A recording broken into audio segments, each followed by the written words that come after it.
It's the bus stop, swerving into what's hot. Coming live, Shady Sports, yeah, we got it on live. Sports and music, yeah, let's get into it. Do it like no other, do it. Blueprint for consuming the team that's never losing. Coming live from Colorado, like, share, and follow. Shady Sports, the motto, fresher than avocado.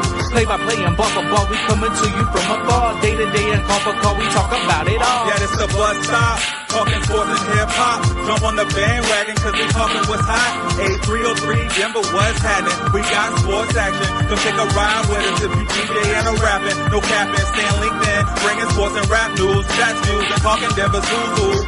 And we ain't hard to find. We on Shady Sports Network like all the time. Gemini and Statik got the ball, it's time to grind. It's the show you won't wanna miss, not one line. And ain't there not a show bringing what we bringing. So go ahead and tune in, man. We just hanging at the bus stop. Shady Sports, Shady Sports, Shady Sports, Shady Sports, Shady Sports, Shady Sports, Shady Sports, Shady Sports, Shady Sports, Shady Sports, Shady Sports, Shady Sports.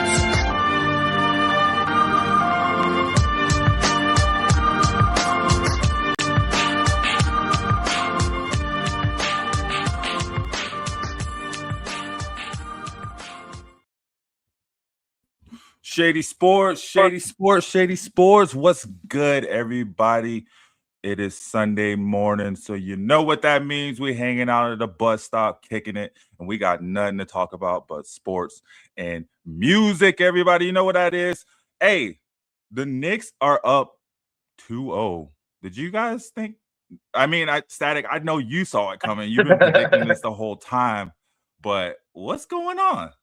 What is this? You know, I feel like it really did just have like a culmination of effect with the way that they have been playing. I feel like they built really good relations throughout this past 2 seasons where like the team has really come together and built a strong team that has been overlooked in regards to like how they're playing together when it comes to matchups. Really, they're one of the best teams out there in the league to really base their gameplay off of who they're playing. But to that point, I agree. Actually, me and Statik earlier this season were talking about the early on. I'm talking about back in December, back in September, back when the bus driver was taking the Titans to win every week. But we were talking about Mike Brown and how this team is better than last year, and I kind of, as the season went on, was kind of like, a little hesitant because there were some games that were losing because they were still, working out some kinks. And, but I still felt like they were going to make a crazy run. And the only team in the East I thought that could really beat them, which is what we said many times, was the Celtics. And so when they got bounced out, it was free eats for the Knicks, like for the rest of the playoffs. Like no other team was going to match up well against them. And so that's kind of been the name of their game, is matchups, kind of like what Statik said. Now, what I didn't see coming, I didn't necessarily count them completely out. However, Wemby has been playing kind of out of body, and during this series. He's been, playing like and literally like an alien, you know what I mean? And so for him to kind of start to lose steam and come down to earth, it's kind of what Statik said earlier. Like they look tired, man. They look tired. They look gassed. They're making sloppy plays down the stretch. That pivotal turnover between Wemby and Stephon Castle. And, those kind of things happen down the stretch when you're not, as fresh as you usually are. And that's not not to say the Knicks still wouldn't, give them a run for their money. But being up 2-0, I think is preparation meets opportunity for the Knicks. And that's the one thing they've done well all season, is take advantage of the opportunity they get. And so I'm not necessarily surprised they're in this position, as much as I am kind of like shocked that the pacing for the Spurs is this is not the same Spurs team that played the OKC Thunder. I'm just going to keep it a bean from the last 2 games. This has been a different. De'Aaron Fox is one bailing you out for the night. De'Aaron Fox has been playing hurt too, essentially. Their whole team has been playing hurt. I mean, I think Wemby's been playing decent, right? Like, it's just This Knicks team they have stars on their side as well too. One being Karl Anthony Towns, and I think he has been counted out a lot. You know what I mean? And it's a perfect time for him to show his zestiness, right? To get out there and show what he can do. You saw that dunk in the first game. Yeah. I wish I could pull the clip. I wouldn't quite call Wemby's performance overall as decent. It's like it's okay at best. And here's why I say that, right?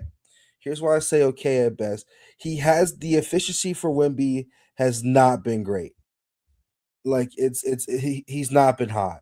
Well, he's trying to play the point guard. 6 for 21 on the first game with 6 turnovers. You know what I mean? This is not the Wemby we just saw against the OKC Thunder. And of course, the next game that he does play, he does a little bit better with 11 for 21, right? But the issue is again 4 turnovers, 12 turnovers for the starting lineup, and this is just sloppy ball. And to your point, Cat has been rising because Jalen Brunson hasn't been efficient either. He's just been hitting tough shots, in the right moments. Yeah, and yeah, I he think hasn't been efficient. No, you know what I mean, what we're seeing from Wemby, and I don't know. I just feel like what I'm seeing from Wemby right now is a result of the OKC series, because the entire time during the OKC series, all we heard was Wemby needs to attack more. He needs to be more aggressive. He needs to take control a bit more. And he's trying to do that in this series instead of letting the series find his way. I think he's trying to jump on it and take advantage of it. And like you said, the Spurs team, they're running down, man. They're running into that wall, right? That rookie wall hits you sometimes, especially when you go to the finals in your first season, your second season, your third season, right? You're not used to playing this many games, going this many series, this long into the season, right? Now you're in the finals, the brightest of lights in the world, right? Like, it's one of the top events in the world, the NBA Finals. So, I don't know, man. You're starting to see them, break down, like you said, get hurt. De'Aaron Fox, man, is looking like old man time is starting to catch up to him right in the middle of this series. Like, I don't know what it is. And then Wemby taking a jump shot to end the game the other night. I don't know what that was like. All right, Joker, let's go, right? What happened to the centers like Shaq, man? Just bam it inside. All he did was 2 points. And he's been doing that throughout throughout these playoffs. He's been taking it to the paint. He's been doing those dunks and everything. So like, there's that moment of hesitation. It was like very like weird to see him not want to like press the paint more for that shot. Really, I know there was a time restraint on it, so maybe he just was, and that's that live and learn kind of situation where he's like, I had enough time to do it, and I didn't keep that in mind when the time came. This is that growing environment for him where he's just like, no, I gotta be on point. It's Spurs. If they don't take it this year, they're gonna be a scary team for years to come. But it's one of those things where they just have to have a hard pivot in this series in particular, and because their field goal percentage is higher than the Knicks right now when it comes to overall shots. They're taking less shots and making more, but where they're lacking is in their 3-point percentage and in their free throw percentage. And that's where the Knicks have that edge right now, is that's their main pivotal focus. And game 2 was real close, and they had the opportunity. It was right there in front of them to even the series up, and they just fell short. And, a big contributing factor to that was their 3-point percentage and their free throw percentage. When we get outshone both those fields, it really alters the whole dynamic of the game. It alters the ending score. So it becomes a weird situation for sure. But I feel like what I spoke on definitely has relevance, where the Knicks they haven't lost a game since game 3 of round 1 in the playoffs. So it's one of those things where they have just been rolling and having these heavy breaks in between where they're waiting for series to end, and they're just getting real healthy. Their conditioning is, highly efficient right now. So they're just really rolling off of that momentum of not having to play as many games as these other teams have. Do you think? Go ahead, Reem. My thought process is 2 key individuals in these series I think is going to end up, swinging the pendulum here. And the first is going to be Dylan Harper. Okay. Dylan Harper has no business being off the bench. Yes. I love De'Aaron Fox. I've been riding with De'Aaron Fox since he was a Wildcat. Dylan Harper absolutely needs to start. They need size. They need that versatility on defense. They need that guy that's going to help Wemby get the board to the paint because Dylan Harper's been catching hella boards. He needs to start. That's number one. But number two, I think the biggest differentiator in this series, in my opinion, is coaching. Mike Brown is putting on one of the best coaching showcases I think we've seen in recent history. And we've talked about Mike Brown in the pod before, and I've praised him before, but this is some elite style of coaching of getting guys in spots, utilizing, the next man, having Landry Shamet get minutes and be productive. You know what I mean? Like, you haven't heard that name in. I know, right? That's my team player. You know what I mean? Like holy smokes. But, just getting that roster ready to go, playing defense. And because there's the thing, like Jalen Brunson is usually a liability on D, and he hasn't been that bad. And this is because thinking about it, like last year, this is a different Knicks team this year during the playoffs. Their defense has been amazing. Their transition offense has been amazing. And I think you really have to look at coach versus coach, especially with some of the setups. Obviously, some of these, plays, Jalen Brunson's pushing through is because it's Jalen Brunson. But the other portion of the game, is really on that coaching. And I think I'm going to give you the being with you. If we're talking Mike Brown versus, light-skinned or farmer Spurs coach, I'll take it Mike Brown. Light-skinned or farmer. Have you seen him? When he rolls the sleeves up, it's about to. Hey, that fool going Super Saiyan mode, pulling it all in. I try to tell you, bro. You got to see the Spurs coach, bro. You got to see him, bro. That's all he does is aura farm on you, bro. What's his name?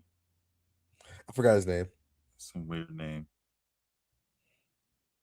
And I think I think the matchup that we have to really look out for is Wemby and Cat.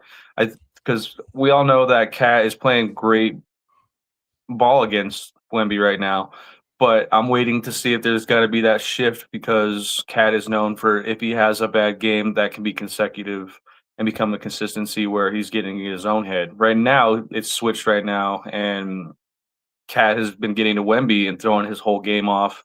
If you can keep that, I can see a sweep. But if there's one shift that Wemby could take advantage of, he's gonna run on that, and he's gonna get in Cat's head, and then Cat is gonna be that zesty tantrum. You're gonna see that zesty tantrum, and it's just gonna become one of those things where he's got to get in his own head, and you're just gonna see this huge shift where we could see a potential 3-2 series where it's going back to San Antonio or it's going to go to New York with is this actually going to happen? Are they going to be able to close it out? There's going to start being those questions. I don't know. Spurs are about to win the next 2 games and turn the whole thing around. So I don't think they're going to go to MSG. And I'll be honest, man. We're in sweep alert, man. No, we're not. We're in sweep alert. You think you're gonna go to Madison Square Garden? And when Wemby ain't lost 3 times in a row his entire NBA career. You think that's about to start? Well, guess what? It's always time to make history. Yeah, I kind of agree with Reem here. MSG is not a place to go because you're gonna make money. But I am with 1997. I am with Jem on this, where that would make for a very unique series where the first 4 games are won on enemy territory and behind enemy lines. That would make for an interesting series that I'm all for. But I also think that they're in sweep alert right now. They got to be worried. Spurs, they have to show up and show out, which is a very hard thing to do when you got 6-man spike out in the crowd and you have all these other guys that are out there just going nuts right now in New York. They come from San Antonio. This is Texas. Ain't afraid of New York, man. Y'all tripping. Here's what I'm saying. Spurs got the next 2 games. Spurs in for 7. Calling it right now. I'm telling you right now, just because you called it, it's not gonna happen. But here's the thing: Madison Square Garden tickets for Game 3, the cheapest ticket is $10,000. The cheapest ticket is $10,000. The nosebleeds, and that's on 14% state tax. And so let me tell you something, man. You think they're gonna pay $10,000 to have that game be quiet? Yes, to see their team lose. Yes, fans not be active. Mm-hmm. Mm-hmm. People not screaming, "That's my man" at the free throw line. Mm-hmm. Like Wemby said last series, you hear that silence. Have you seen the average New Yorker? Nobody care about that, man.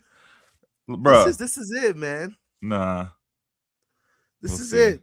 We'll see. The New York is going. I'm just telling you right now. I wasn't a believer. I was doubting them. I wasn't sold. I wasn't sold. I was buying it, but I wasn't sold. I'm sold. Look, bro. Bacon, egg, and cheese. New York Spider-Man, Donnie, and the Knicks. I just don't know what to tell you. I'm not sold until the Knicks win 2 more games. Even then, I'll still be like Spurs in 7. Is it bacon, egg, and cheese? Is it bacon, egg, and cheese without the grabba? But they got to win. Without the grabba. It's the finals.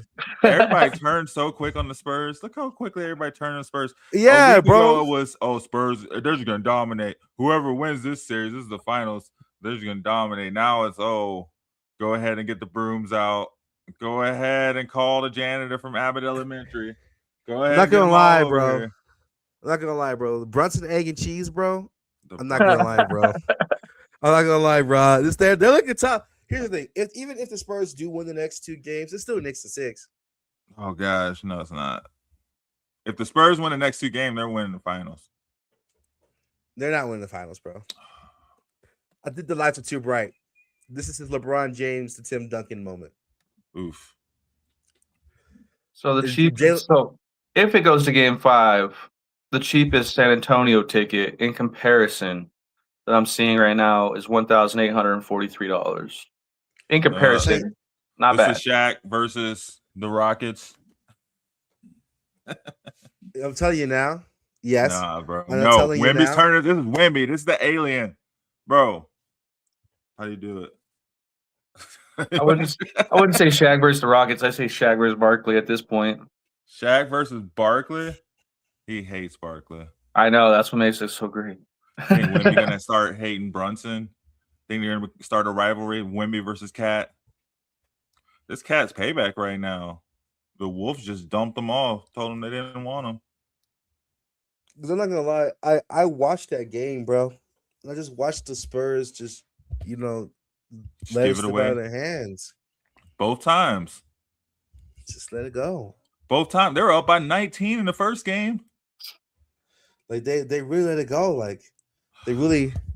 Do you think it's got just frozen? What did you say, Static? Like last series that maybe the West teams will go at it so bad that they won't have anything left in the tank to give it to go at. Is that something that maybe we could possibly see for these next few years? That maybe the East, whoever comes out of the East, they have the advantage of the West beating up on themselves so bad, because it'll be OKC, the Spurs, or the Nuggets, or the Lakers, or so it'll be one of those teams going at it every season, or 2 of those teams going at it every season in the Western Conference Finals. Yeah, and it really all just depends on the Eastern Conference ability to get the prime draft picks, make the right choices, make the right trades in order to have a sustainable conference that puts up competition amongst itself. They got the Knicks. The Knicks are still young. And they have, Boston, Atlanta. They have Indiana. Hopefully, with Halliburton back, hopefully this creates that competitive edge where teams from the Eastern Conference aren't going into a final series after, resting for the past week and a half, because that is like the turning point in my head right now that I keep going back to, where it's like, you're seeing a team that just came out of a 7-game series, and you're seeing a team that has been hanging out and chilling, taking an early vacay for the past week, So it's one of those things where they're primed on conditioning, they're relaxed, they're comfortable. Spurs are coming in sore, beaten up. They had to fight back. They barely came out of this series alive on top, and They're ready now, though. We'll see. They got woken up now. It's that adrenaline wearing off. They had that adrenaline from Game 7 win where Wemby was just emotional at the very end of Game 7, and adrenaline wears off, and when it wears off, everything hits you, and that shock starts to go and settle. Once the shock settles and that adrenaline wears off, I mean, you realize all the pain, soreness, tiredness, and just exhaustion hit. And that's all that comes to the forefront of your mind when you're going into a series like this, when you realize that it's everything on the line. You thought this last series was everything on the line because you had to put in so much effort. And now you're going into this, and you really don't know how to attack it. You didn't plan for this. You weren't sure if it was going to happen. So you're going into this as to where the Knicks are like, all right, let's build it. We have enough time to game plan for both teams. Who are we going to play? Doesn't matter who. Let's game plan for both of them. Speaking of that adrenaline rush, 7-game series, having rest, up to date status updates, knowing what's going on, knowing what's going on. Let's take a little pivot really quick. What'd you guys think about the Myles Garrett trade? I love the Myles Garrett trade.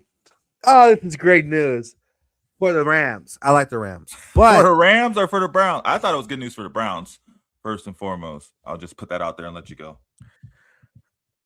I mean, it's not bad news for the Browns, but I'm not going to say the Browns won. Like, Jared Verse is great. He does match the timeline better.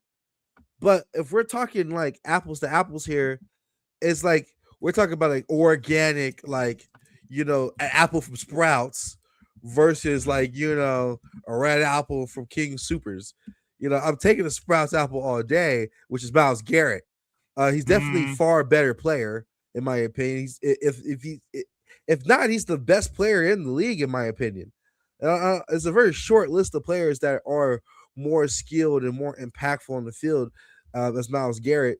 And I'm not going to lie, if they don't win with this roster, the Rams, they're trolling.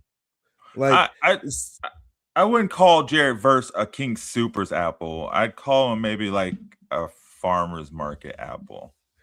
They're not that close to each other, man. What? This is Chet to Wemby, bro. Ooh, they're still both all-stars. They are.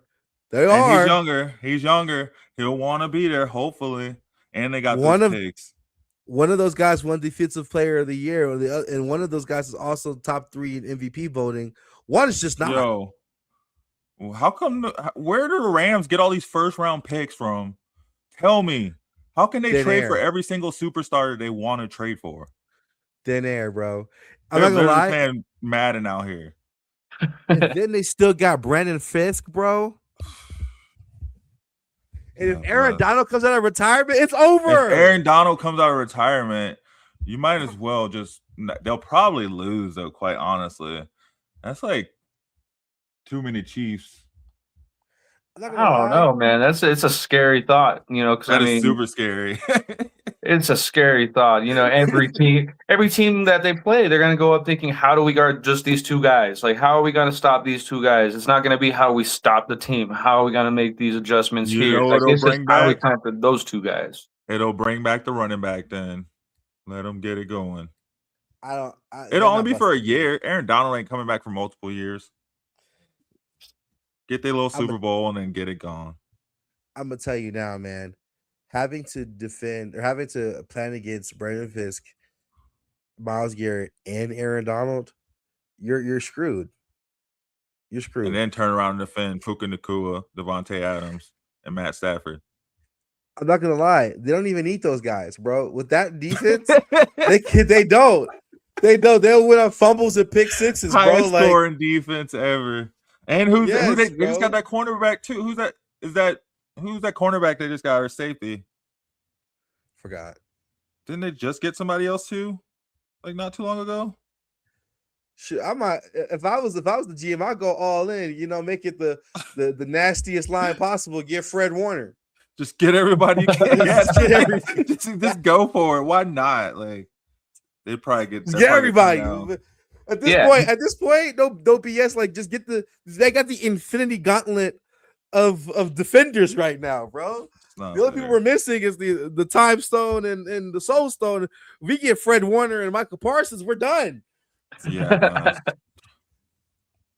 it's not fair. Von Miller just go there and be a backup too. I heard Von wants to be a Bronco. He wants to be a Bronco bad. Yeah, I think that's kind of leading to that retirement 1-day contract. I feel like the Broncos are I don't think we got time for those parties over here right now, man. We're trying to do something serious. Trent McDuffie. They just signed Trent McDuffie in the offseason. This is not fair. They're going to win. No, they're not. The Seahawks are somehow going to beat them. The Cardinals are going to beat them. The Cardinals with Jacoby Brissett? With Jacoby Brissett. Watch. You mean the Arizona Harrison Juniors? That division always beats up on each other. 49ers sitting there like, okay. But they got Jeremiah Love or something. Let's go. Now. We're ready to win this division and watch you guys cry about it. The Rams had the best team in that division for like the past every year. For the most part. Jared Verse was not happy about going to Cleveland, man. Yeah. No, not at all. Sean McVay is quick to get rid of players he doesn't see his futures with.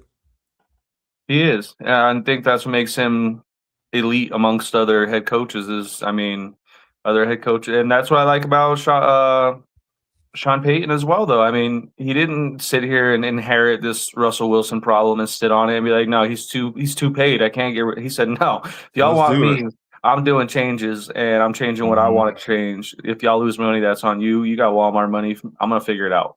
That's that Bill Belichick tree. Yeah.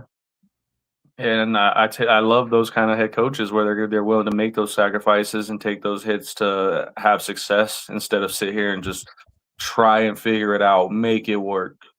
That's that Madden style of play. We'll be all right.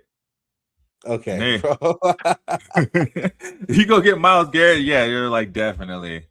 Yo, Jared. He was just telling Jared, too, probably like, yo, you're the future, cornerstone. We need you. This year, we're going to need you to step up. You're going to have the best year you ever had. 10 minutes later, yo, good luck in Cleveland, my friend. That's wild. With Shador as a quarterback, though, man, we might see a new Cleveland Browns, though. I think, I don't know. I think we might see a different Cleveland team this year. You think they're rolling out with him as a starter out the gate? They got to, man. Todd Monken he knows he has to. You see all the quarterbacks are throwing interceptions. I feel like they all are boo-boo. Dylan Gabriel definitely ain't. He ain't even got his jersey number, right? His Jared Verse number, right? Like, I don't know. I saw a video. It was just in the end zone, just Deshaun Watson threw an interception in the end zone. But it's still good, I guess, to see him moving. He doesn't move how he used to move, which I think Shador moves a lot better, right? Which Shador barely can move. But he is definitely the best quarterback on that roster. And I think with that coach is going to play the best players that he has. He's not looking to do some weird stuff. Yeah, the Cleveland, they got to do something like soon, really, and huge if they want to shift in that culture, just because they're going to be like the Chicago Bears here soon and be shifting state lines. Mm-hmm. Yeah, you just lost Myles Garrett. You just lost your piece that was keeping you relevant, right? Now you got to be great, like across the board. Jared Verse has to be amazing, right? Ward has to be phenomenal. Shador has to be top 10 quarterback for sure. He can't just be making the Pro Bowl because other quarterbacks don't want to go. He has to be something legitimate, or he might get lost in the sauce in that division, man. They already are, but at least they like pull off like 1 or 2 wins. They need to. Here's the thing. First off, let's talk Dylan Gabriel. Well, you just got so much hate for DG. I got hate for him. Look, man, Jared Verse just coming in there and deboing his number, diabolical. Crazy. What I mean, didn't ask him. What are you gonna do? Bro said he didn't know who Dylan Gabriel was, bro. Yeah, especially as a quarterback killer, he probably don't. An issue is this. Also, they've run out of quarterback numbers to give. They're going to have to give Dylan Gabriel like 59. Can't you just pick any number now? Then they changed the rule where they can pick any number they want. They don't have to stick to like certain numbers. I'm pretty sure for QBs it's different. Is it? That's so I've seen online. So that's diabolical. Dylan Gabriel cut confirmed 59. Anyways, Todd Monken saying we have 2 starting level quarterbacks. Yeah, Shador and Sanders. And so quarterbacks should be. Quarterbacks in the NFL are restricted to choose between numbers 0 and 19. 0 and 19, so he can only be 19. He's gonna be 19. That's an oddball number. Nah, those numbers are retired, bro, or taken. Oh, for the Browns? For the Browns. He could get 58 or some shit. Like, yeah, it's gonna be bad. Let him be 00. It's gonna be nasty, man. It's gonna be disgusting. That's number 1.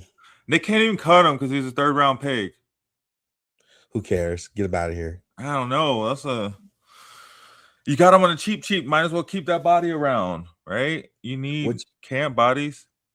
What's he gonna do? Like hand out hot towels? Like, what is he gonna do? Hey, that's one less person you got to pay because you're already paying him. You gotta see him prepping the helmets. Well, he's a quarterback though. He's probably pretty smart. Dude's gonna be a coach. He's definitely gonna go friggin' what's the coach of New Orleans? What's his name? He was a quarterback for like half a year. It's a good question. Now he's a head coach. He was a quarterback at Dallas. He was the backup quarterback for Dak. I don't know. We don't know those people. Yeah, but I'm just saying that's gonna be Dylan Gabriel.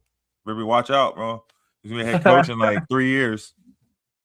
What you mean, watch out? I can't see him. He's too short. Anyways, we're gonna move on. So look, I think they gotta get rid of Deshaun Watson, bro. Just trade him. Who won the trade? Who won the trade? The Rams or the Browns? The Rams won. Yeah. The Browns need a trade. They need to make more trades to make this Jared Verse trade make more sense. The Rams won hands down because I mean, how do you get away with getting rid of one player and some picks? Like, I mean, if I'm the Browns, I am asking for an entire offensive line. How much did the Rams just pay Myles Garrett?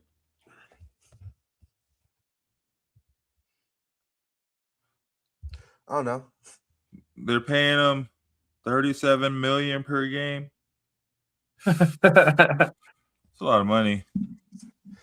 I'm just saying this. There is no point of you trading Myles Garrett for Jared Verse and keeping Deshaun Watson. There is, because Myles Garrett didn't want to be there. Yeah, but let him be Deshaun free. Watson doesn't fit the timeline. No one's going to take Deshaun Watson. Everybody wants Myles Garrett. That's a difference. That's true. Everybody does want Myles Garrett. Yeah, you toss Myles Garrett up, you have the entire NFL GMs running to catch him. You toss up Deshaun Watson, let's see, maybe Arizona, New York, no. The Jets. Yeah, because he's better than Geno Smith. He is. Maybe. Well, and it really spoke volumes to the Rams' pool within the league, really, just because, I mean, nobody could have seen Myles Garrett going to the Rams of all teams. I could see the Cowboys. I could see the Packers. I could see the Broncos could have gave them Jonathan Cooper before he got for all. That's probably why they probably tried to, and they probably knew about all that stuff. Yeah, and so like for the Rams to be able to pull that off and pull them to the West Coast is crazy. It's crazy. For stupid Browns to be like, "Oh, here you go, so we can watch you win championships as we win none." Yeah, they should have sent him to like Jacksonville or somewhere like where he wasn't so close to winning a championship. Well, I guess not Jacksonville. It's the AFC. So keeping the NFC, should have sent him to like Atlanta. Yeah, that's traditionally how it goes. You don't want to play the person you just traded. There's going to be some point in time where that's going to hurt the Browns. They're going to play the Rams at some period, at some point, down some timeline. And Myles Garrett's going to probably hurt Dylan Gabriel. Yeah, and he's not even going to be playing. He's just going to run into him on the sideline. And he's just like, I remember that one time. He's going to be bringing the hot towels out. Myles Garrett just gonna come and tackle. Gatorade's better than water. Both look at the bottom of the Both look at the bottom of his cleat. There's gonna be Dylan Gabriel down there, bro. Oh gosh. All this DG slander will not be tolerated by Todd. Where's Todd at to come and defend Todd his does QB? not care about no Dylan Gabriel. Defend his QB1. Oh God. Where did Kevin Stefanski? Oh my God. Where did Kevin Stefanski end up going? Atlanta. And look what happened. Now they got freaking Tua and Michael Penix. Now Michael Penix got to go through another competition. Just keep stunting your young quarterback further and not worry about your future. And guess what? He's gonna end up with Dylan Gabriel too. L Talks, Corey, you missed that. That was Saturday mornings. This Sunday morning, we're talking NFL, NBA. Yeah, no. And Dylan Gabriel. Shador Sanders. Yo, you see Shador's big brother? He been flexing lately, man. He like got this one video where he just like going around the property. He like, oh, I might just hang out at this house, or I might go hang out at my lake house, or I might drive down my golf course, or I might roll down this hill sideways, or I might do a backflip. And then he or I might do a back. it's a long video though, and he just like showing like all their property, just flexing, and then at the end he coming out with some shoes, I guess. Hey, but thanks for watching, Corey. Hit that like button. Don't forget to follow Shady Sports. Check them out every Saturday morning. I believe it's 6:30 West Coast time. How do we feel about AJ Brown on the Patriots? Patriots rug in his game room. Patriots fan since he was a baby. Him not talking to Jalen Hurts anymore. How he feeling? Yeah, because what? Like Jalen Hurts, like, yeah, so that was wild. But I mean, why are people hating on him? Why are people if the man want to be mad about something like that, let him be mad about something like that. Ain't he single? I think it really is like the same dynamic as the Myles Garrett trade, where Myles wanted out of Cleveland so bad that he got what he wanted. It's a different dynamic in terms of like the reasoning behind it, because I mean, Myles wants to win. He's sick of being on a dog ass team. And then you got, AJ Brown, who is kind of a little bit more on a pedestal a little bit, if I'm being honest. I like AJ Brown, but I feel like he's being a little bit on a pedestal. He's like, I'm better than what they're doing for me right now. I didn't get nothing in passes last year. They're underutilized me there, and that's because he had a running back for a quarterback over there. But it's not the same as the Myles Garrett, though. It's the same, but I don't think it's the same because we knew about the AJ Brown trade since the beginning of time, and we knew that the Patriots didn't want to give the Eagles what they wanted. That's why it didn't happen before June 1st. And the Eagles didn't want to just give him up for nothing, right? Like, they still wanted to see who the best suitor was. I feel like the Rams and the Browns had been talking about that, and they were just like hanging out, and they're like, all right, let's do it. It just popped up. But like the AJ Brown trade, like we knew he was going somewhere. And I feel like it was more than just that, right? Like the moment we saw him reading a book on the sideline, I was like, all right, he's gone. Like he'll be gone somewhere, with the pay. Go ahead. I was gonna say, what pick did they even get in 2028 for that? Like, what pick? It was like a 5th round pick. They have a 1st round 2028 pick and a 5th round 2027 pick. But I mean, like, if it's like the 30th pick of the 1st round, then it's pretty close to like the Jalen Waddle trade, where it's like the Patriots really clean house on this one because you consider that a 2nd pick essentially. If it's a top 10 2028 pick, then I'd say it's a dead even matchup where the Eagles might have, gotten something out of that where it makes it really worthy. But if it really comes down to, a 30th pick in the 1st round in 2028, then I mean, yeah, you're looking at like the Jalen Waddle trade where you're just giving up a 2nd round and a 5th round in the next, couple of years. Yeah, and I mean the Eagles already reloaded. They got their wide receiver of the future already. They got their replacement. They already had their wide receiver 1 on the team.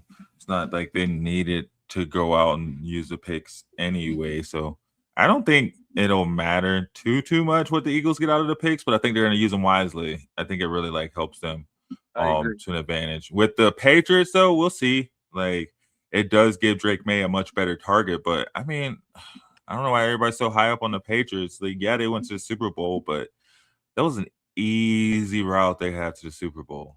Baby lotion. Stronger, ultra soft schedule.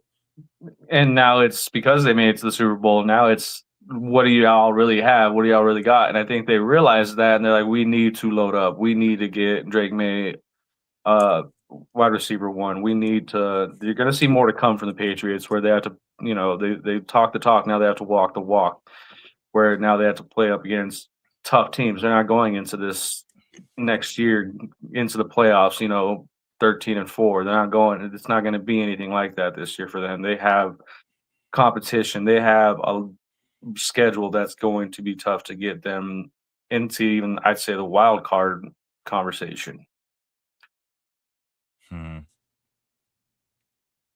if they don't make that, then it's going to truly speak volumes to, why they did not win the Super Bowl last year. Week 1, they start off against the Patriots. Ooh. Or against the Seahawks. I mean, against the Seahawks. So, I mean, it's a rematch of Super Bowl. We'll see where it was. Drake May couldn't throw anything for the first 3 quarters. They didn't do anything till like the last 3 minutes of the game. So, I mean, they needed Bad Bunny at running back the way he was walking all over the field, man. He had them pads on like he was ready to go out there. Honestly, lace him up, bro. Hey. They need help, goddamn. Googly moogly. When you said the Patriots are playing the Patriots week 1, I was going to say, that's something they've been doing for a while, is playing themselves since they traded Tom Brady. Ooh. Pew, pew, pew. Shots fired. Where's Belichick coaching at? Is that the sound of your gun? Pew, pew, pew. That was my mental shots fired. I'm like the sound effects guy from this might be before your time, Reem, but dang, I can't even think of the show now. What was the movie? Police Academy. Yeah, I don't know what that is. Yeah, and they had this black dude on there. He did sound effects from his voice. You don't know Police Academy. I have to pull up a clip. Nah. Either way, so who do we think won that trade? AJ or the Eagles or the Patriots? I'd say it could potentially be the Patriots, or I would say actually the Eagles. I mean, really kind of dependent on that first round pick where it lands. I mean, if it's a top 10 first round pick in 2028, then yeah, I mean, you think it'll be though? I don't think it'll. Oh, in 2028, that's a difference too. Is the fact that it's in 2028? Because like, yeah, next season, but what's going to happen 2 seasons down the road? Right, exactly. So I mean, if that ends up being a top 10 pick, then that could change quick. But I mean, as it stands, I'd have to give it to the Patriots currently. Larvell Jones is the guy. Hold on. Ooh. Now we gotta tip Kareem to some game. Who's Larvell Jones? The guy from Police Academy. He does the sound effects. Bro. It's him again. I'll call Captain Reed. Sit over there, Mahoney. All right. It's cool. This is definitely sports related. Sit and stay there.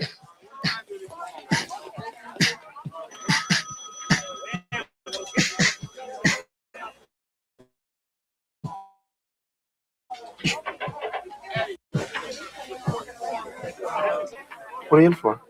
I'll show you.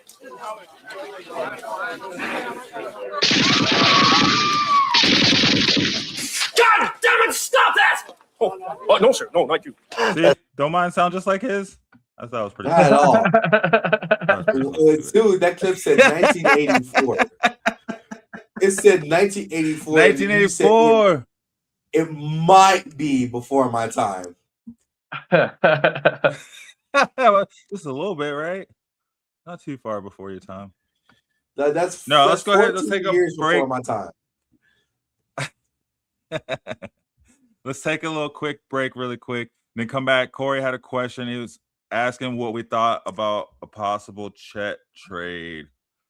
And I was thinking about that. Like, let's talk about this. So when we come back, we'll talk about this, a possible Chet trade, and what maybe some trades we would like to see across the NBA going into next season. Even though they already made their moves, I guess we can still see some more moves, right? NFL made some big moves, so the NBA is always looking to get theirs as well. So let's talk about that Chet trade and possibly some other trades. And was the Jalen Brunson deal possibly the best deal ever? Talk about it when we come back. Hey, Eagles fan. Join my man Cool McCain and a host of others as they break down every single game, every single week in an objective manner, and also from a fan's perspective as well. Remember, this cast feels just like you. Nobody likes you. And you don't care. Fly, Eagles, fly. Eagles Elite Podcast. Every Wednesday at 8:30 p.m. Eastern on YouTube and other podcast outlets.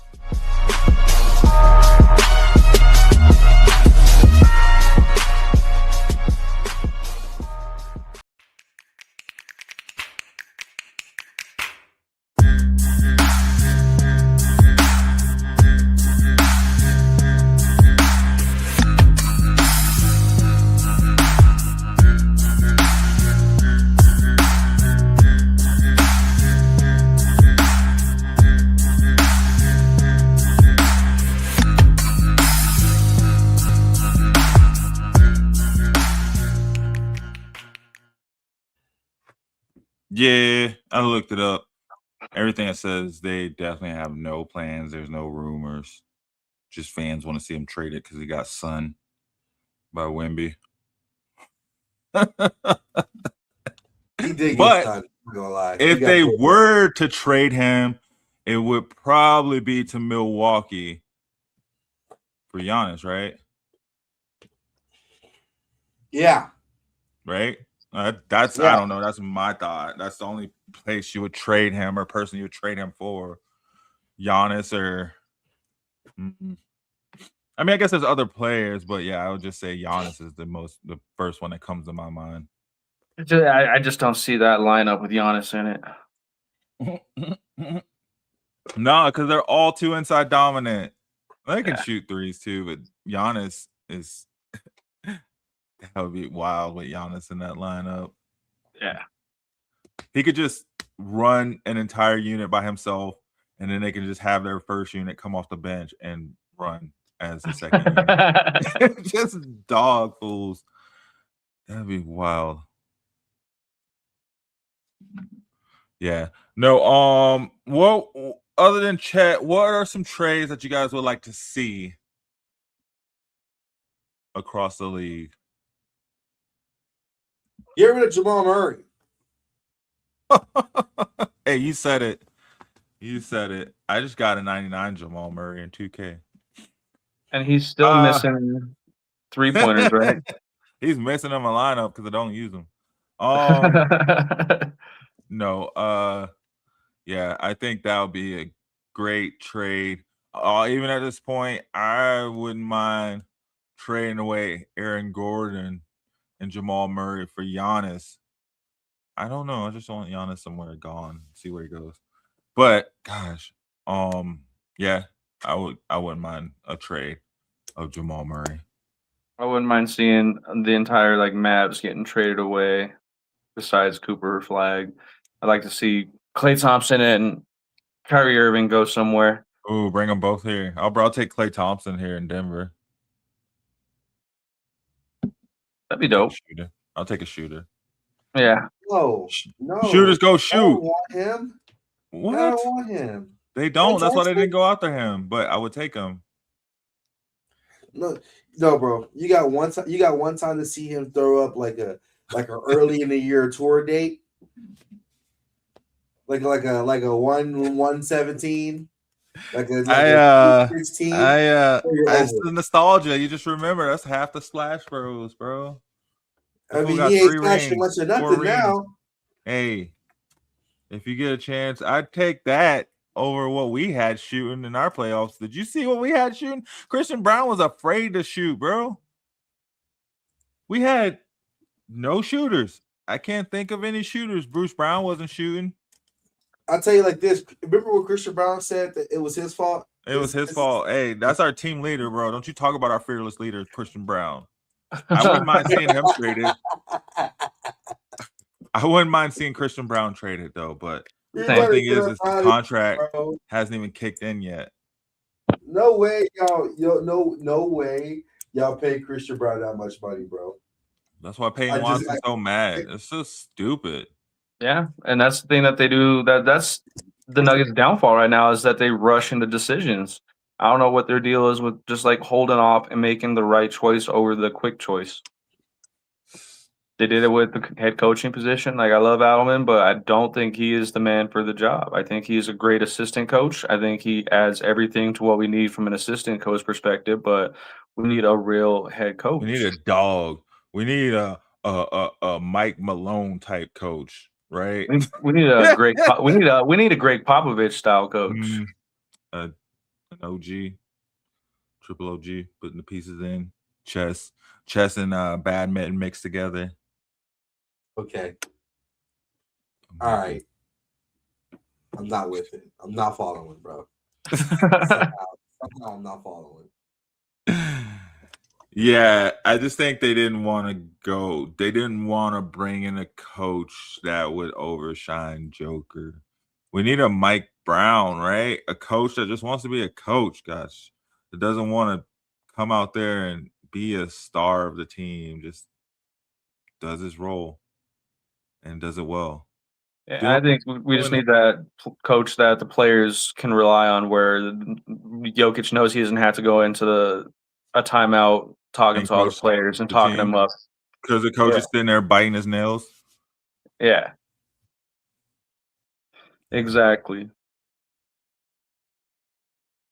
Nah. Yeah. Yeah. Anyway. Spurs in 7. What do y'all think about Wemby's contract talks and all that? Of possibly being one of the highest paid NBA players of all time over 5 years. Hey, guess what? It still wouldn't be high enough. Are you serious? High? Dang. Like, just give him the entire country of France. Like, might as well. Like, what do you mean? He needs to be making Tony Stark money. It needs to be. I mean, he is. No, BS needs to be Elon and then him. Like, I don't understand. Like, what do you mean? Like, what? Give him a then where would you put Jalen Brunson on that list? Because right now he's dogging Wemby. I mean, I guess, but Wemby's 22. You have to ID him in the club. Dylan Harper's 20. Yeah, but he's not 7'5" with KD handle and the Kemba Mutombo blocks. Right. And Kristaps Porzingis is shooting. Yeah, but also too, man, I don't know. I feel you. I just feel like I think it's no BS. Like, yes, $75 million a year. Oh gosh, easily. Just give him $1 billion. The first $1 billion contract. Give him 25% of the Spurs stock. Like, are we serious? And that's something I feel like no team has ever thought about doing and all that. That I see high potential, and it's in your contract you get percentage of the team over the course of this many years with stipulations. Obviously, that stock sharing ability, that's money. Facts. That's that generational wealth. Absolutely. As far as I'm concerned, he deserves a couple of firstborn children. You know what I mean? Like, fuck it, man. He needs a room in the White House. Like, what? Yeah, pay him. This is the easiest player to pay. We're not going to see another Wemby in our lifetime. We might see another one when we're like, Walt Frazier age. You know what I mean? I don't know if we're going to see another one of these mug. They don't grow these kind of players on trees, bro. Largely because he's the size of one. You know what I mean? And so I pay him. Thank you for coming to my TED Talk. What are your thoughts, Gemini? I'm looking up the next Wemby. The next Wemby. So the next Wemby is a 6'11" prospect. He ain't even 7 feet. He got 7'4" wingspan. But he's 14 years old. Yeah, what? Mohamed Daboni.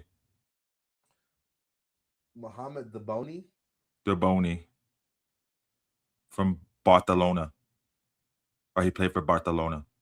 Boney and Wemby. Barcelona. Boney and Wemby. Daboni Wemby. Ooh. Nickname Wemby Antetokounmpo. All right. All right. They said he'll Wemby Giannis hybrid, bro.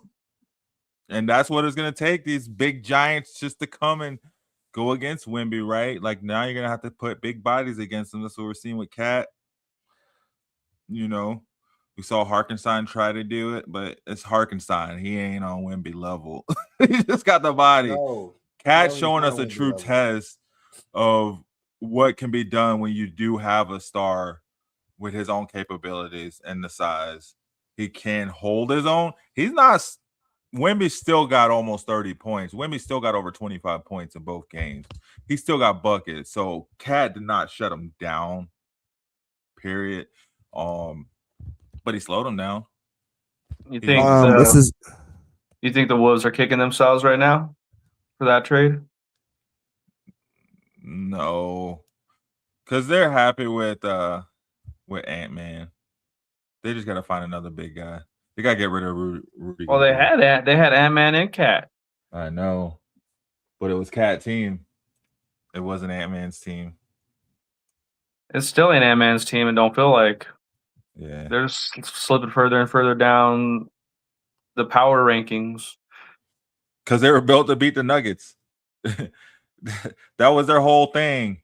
Their whole scheme, their GM, their everything was brought in to beat the Nuggets, and then the Nuggets just weren't as good as they thought they were when it turned out. So they were playing against ghosts, and look who really came up, right? Like,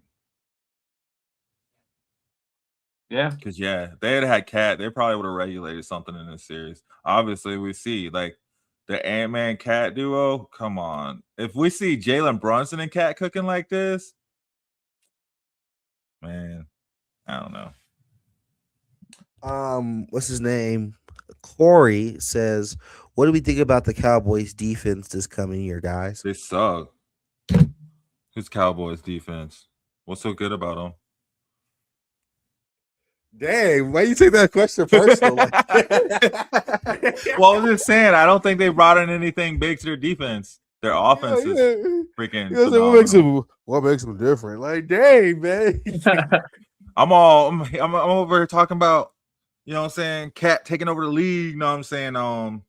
Cowboys, they didn't make any moves, right? They got rid of Micah Parsons last year. Who did they draft? Caleb Downs. Yeah, that's their safety. Yeah, so that was to replace what's his name, right? Diggs in the backfield. Yeah. Then they released Diggs, didn't they, or did they trade him? I think they released him, but I don't know. I don't think they did anything spectacular. Yeah, no, I mean, I feel like they have like probably a decent DBs. Their defensive line took a hit by getting rid of Parsons. It's going to be kind of a rough rebuild from that, really. It's going to be like Cleveland Browns trying to replace Myles Garrett. They got a new defensive coordinator.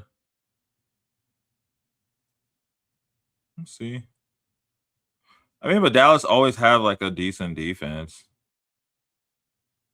I don't think there'd be anything to be feared. Yeah, no, it's been a weird situation in Dallas with Jerry Jones. I don't know if like there needs to be like a power shift in his input on everything. He really needs to hire in the right people and just let them do their jobs, as opposed to being the one giving all the interviews to reporters. And it's just not looking well in Dallas for them in terms of like the public relations within that city. They have no faith in Jerry Jones's ability to make any kind of right decision that benefits either side of the ball for the Cowboys. Well, they ain't gotta have no faith. He the boss. Till he ain't the boss. Yeah, He'll probably go through like some Broncos style change where like, nah, he probably got it's Jerry Jones. He probably got like some will written up rock tight there where something happened to him. It's already like transferred over to his son immediately or something where there's not even any thoughts about it. yeah, it's like the Davises for the Raiders, you know? Yeah.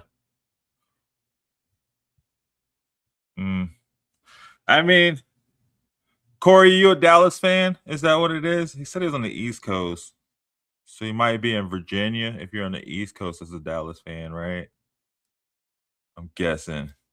I haven't really met like a Dallas fan from Dallas. You know what I mean? No, that's what I'm saying. That's why I was like Virginia. Usually, like they're out there. They're either like Commanders or they're Cowboys fans. There are a lot of Cowboys fans out there.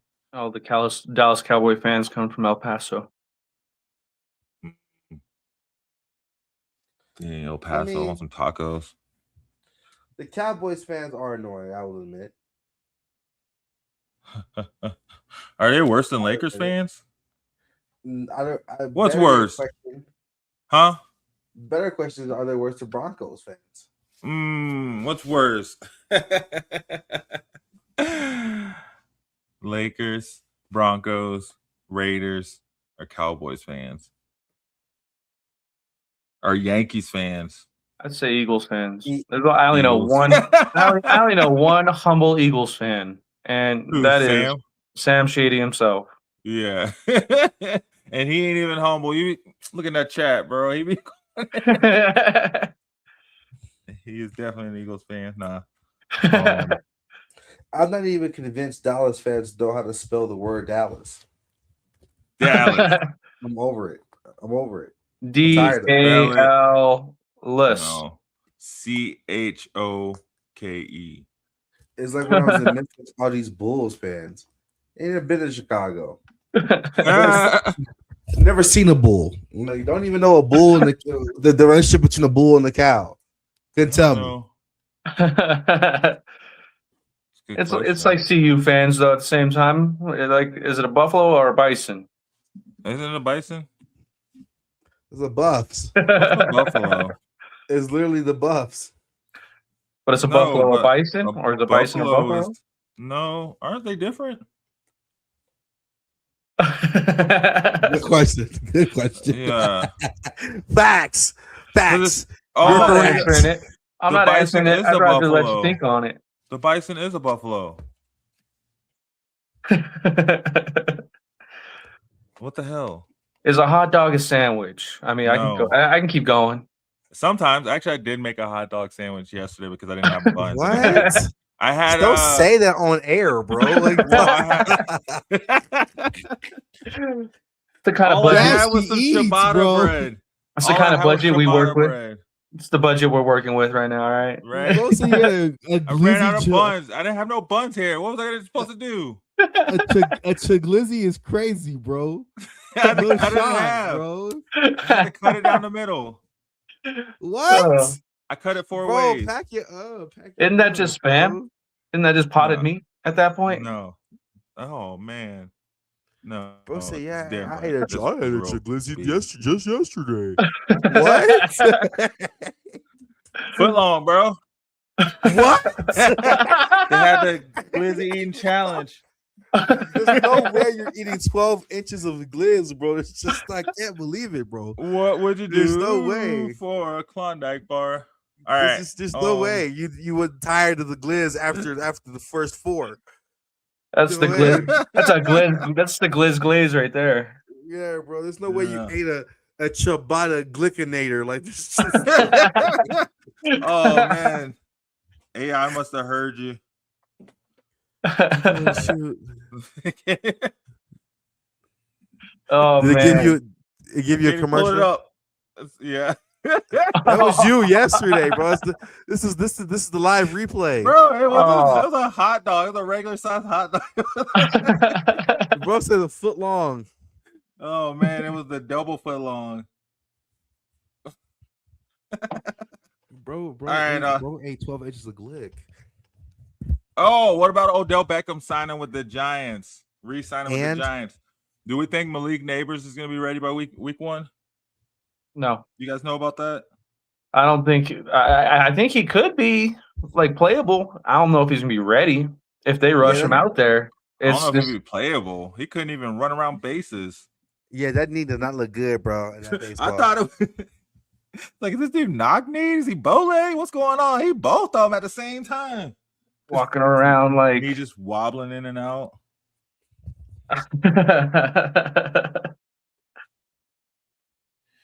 Yeah, I don't know, but Odell Beckham, no. That's gonna be an interesting locker room situation. I'll tell you that for sure. In the Giants, you had Jameis Winston yapping for 30, yapping. Shout out to Jameis though. Shout out to Jameis. Yeah. Hey, he's definitely building his career out after football for sure right now. But he had a whole sermon at our press conference though. Oh, talking about yeah, talk about God, talk about diversity. I felt like I was stuck in church. I was like, "Dang, can I get up and leave?" Like, boy, he was going there. They're gonna pay me to do something. Yeah, and he want to talk about. He was talking, but he want to talk about nothing but something. He had to say. It was interesting. This gonna be an interesting locker room situation. That's all I'm gonna say. But also speaking on that, keeping with the Giants, keeping with NFL talks, what are y'all's thoughts on the, in my opinion, 5 years too late Russell Wilson retirement? 5 years too late. He's still a Hall of Famer. First ballot, if I would even say. Didn't Eli get in the Hall of Fame? Yeah, he rode out on a horse though. If Eli sniffed the Hall of Fame, Russ better be thrown in there that very next moment. Mm-hmm. Because his career was definitely better than Eli's. For those watching, we have a clip about my thought processes on either Russ being in the Hall of Fame. It's somewhere in Russell there. Wilson, Russell Westbrook. And Westbrook. They're Okay. both Hall of Fame. Westbrook, yeah, absolutely. Westbrook is one of the best triple-double players to ever play. And Russell Wilson is one of the best short quarterbacks to ever play. Drew Brees might say something until to Dylan that. Gabriel. Dylan Gabriel might have something to say about that. I would still put Drew Brees as the best short quarterback to ever play. That's what I said. One of. You know what I mean? Yeah, yeah. And I don't know. Russell Wilson, he just didn't live up to the end of career hype where, I mean, he could have rode out on a horse and he could have called it even like 2 or 3 years ago and it'd still be way better. But, I mean, he went out as a backup quarterback for a team that is barely starting to turn the corner after this whole gap of Eli Manning to now. I will say, if I was trying to, interrogate someone, if I needed a creative punishment, I'd make them watch Broncos Russell Wilson highlights. I had to watch those, but if I ever wanted to mentally mess someone up, like especially someone in Denver, just fashion with a quick Russell Wilson inside of a Broncos jersey. Actually, I mean, Russ had some really good stats though when he was here at the Broncos. Though, when you look at the actual stats, and I mean, weekly, him and Cortland Sutton, they had a top 10 pass or catch in highlights every week. So it wasn't like he was just a slouch here in Denver. Was it a great experience for you? It was a whole experience. We had Russell Wilson and Nathaniel Hackett. Would you do it again? We were coming off like the whole thing with Vaughn leaving, and it was just a Would whole you do it again, experience. though? That's my question. No, not at all. I know you wouldn't. That's why I'm moving forward. Now I'm just worried if my starting quarterback's gonna make it through the season or not. I'd go through the Teddy Bridgewater Denver Broncos quarterback season before I wanted to see that again. That was fun. And Drew Lock, right? Was that Drew Lock?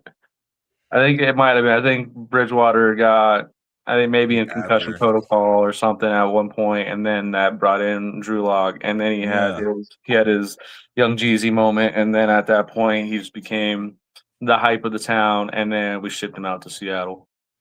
I mean, Teddy Bridgewater is pretty solid though.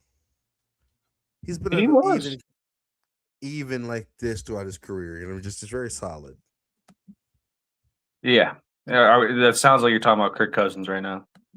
All right, Kirk Cochains. Out there in Vegas living it up. Greatest sports agent of all time. Kirk Cochains. Him or what was that one quarterback? Matthew something. He went from Green. He played like one quarter in Green Bay, and he played one game in Green Bay. Had like a 350, 400-yard game. No, I think it was a record-breaking game in yards. And then he went to Seattle. That was the year they signed Russell Wilson. McConaughey. Forgotten. What's his name? All right. Let's get these passes. All right. He was the original Kirk Cochains. You ain't wrong there. It was Matt. He played for Green Bay. You said. Yeah, and then he went to Seattle. He was their QB when they signed Russell, because they signed him the year they drafted Russell Wilson. Dang. Speaking of Seattle, I'm gonna be there this weekend. Oh yeah. I think you talk about Matt Hasselbeck. No, Matt Flynn. Matt Flynn. Flynn. Yeah. There's another Matt that did this exact same thing, also quarterback. Matt Hasselbeck. Yeah. Matt Hasselbeck just couldn't win. He was just there. Like Seattle was just stuck with him, it felt like. And he was he got in some shootouts.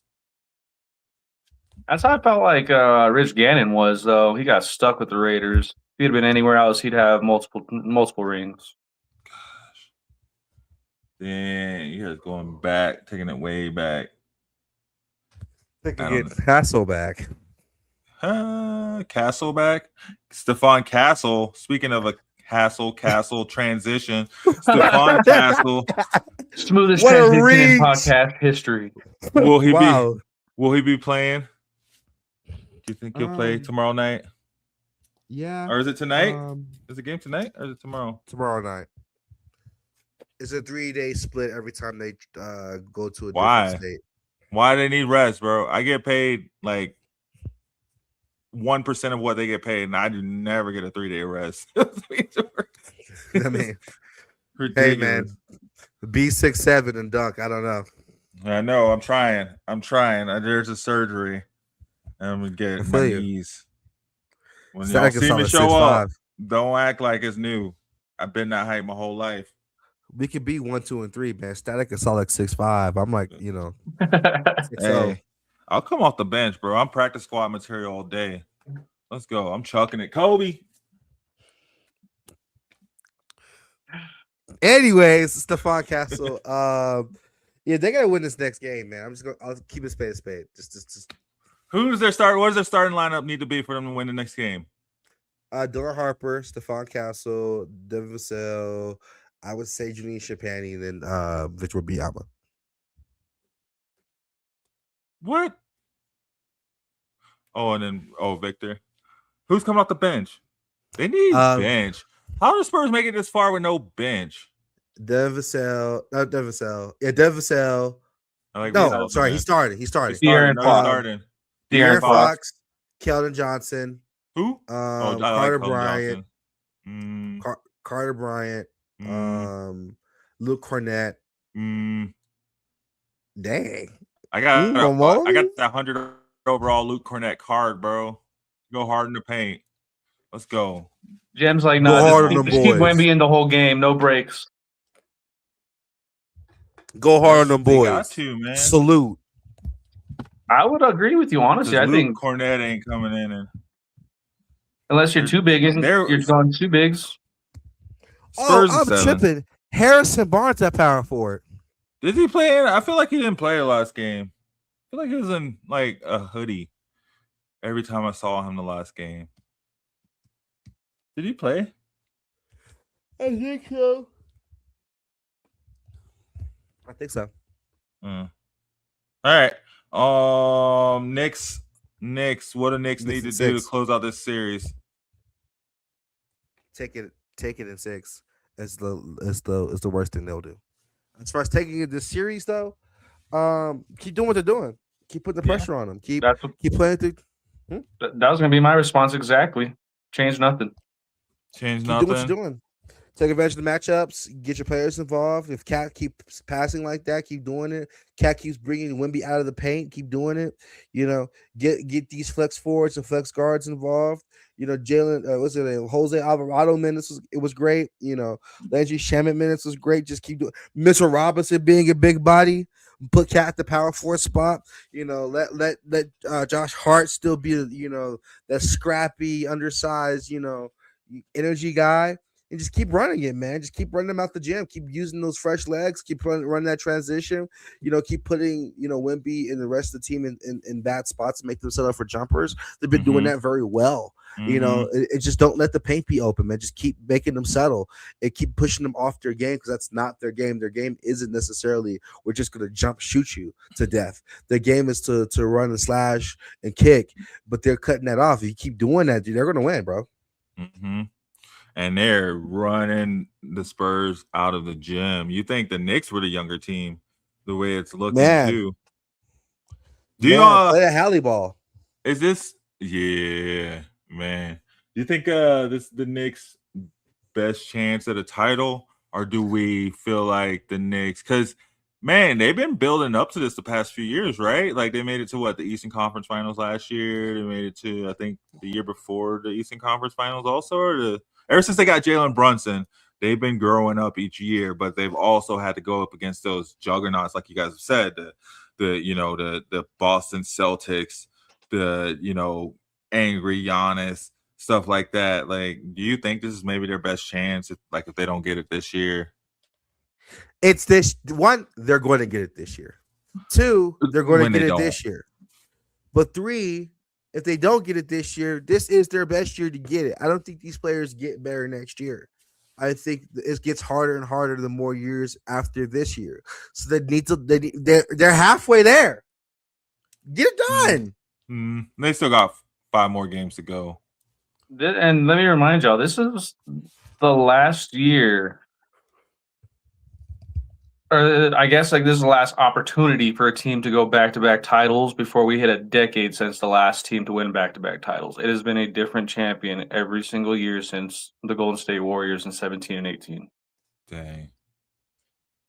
So yeah, we had a comment on that parody talk we did on our last episode, actually. We had a clip from it with Reem, and there's a comment on there. Yeah, so I mean, this is a team's last chance. Whoever takes this, whether it be the Spurs or the Knicks, if they don't go back to back, we're going to see a different champion for over 10 years in the NBA, which is I like to see, honestly. I mean, I like to see them dynasties for sure. But at the same time, this is something that a sport hasn't really seen in a long time. Yeah, this comment says, parody has been great for me. I love the level of competition. After KD joined Golden State, I didn't bother watching again until after I heard the Raptors were about to beat them.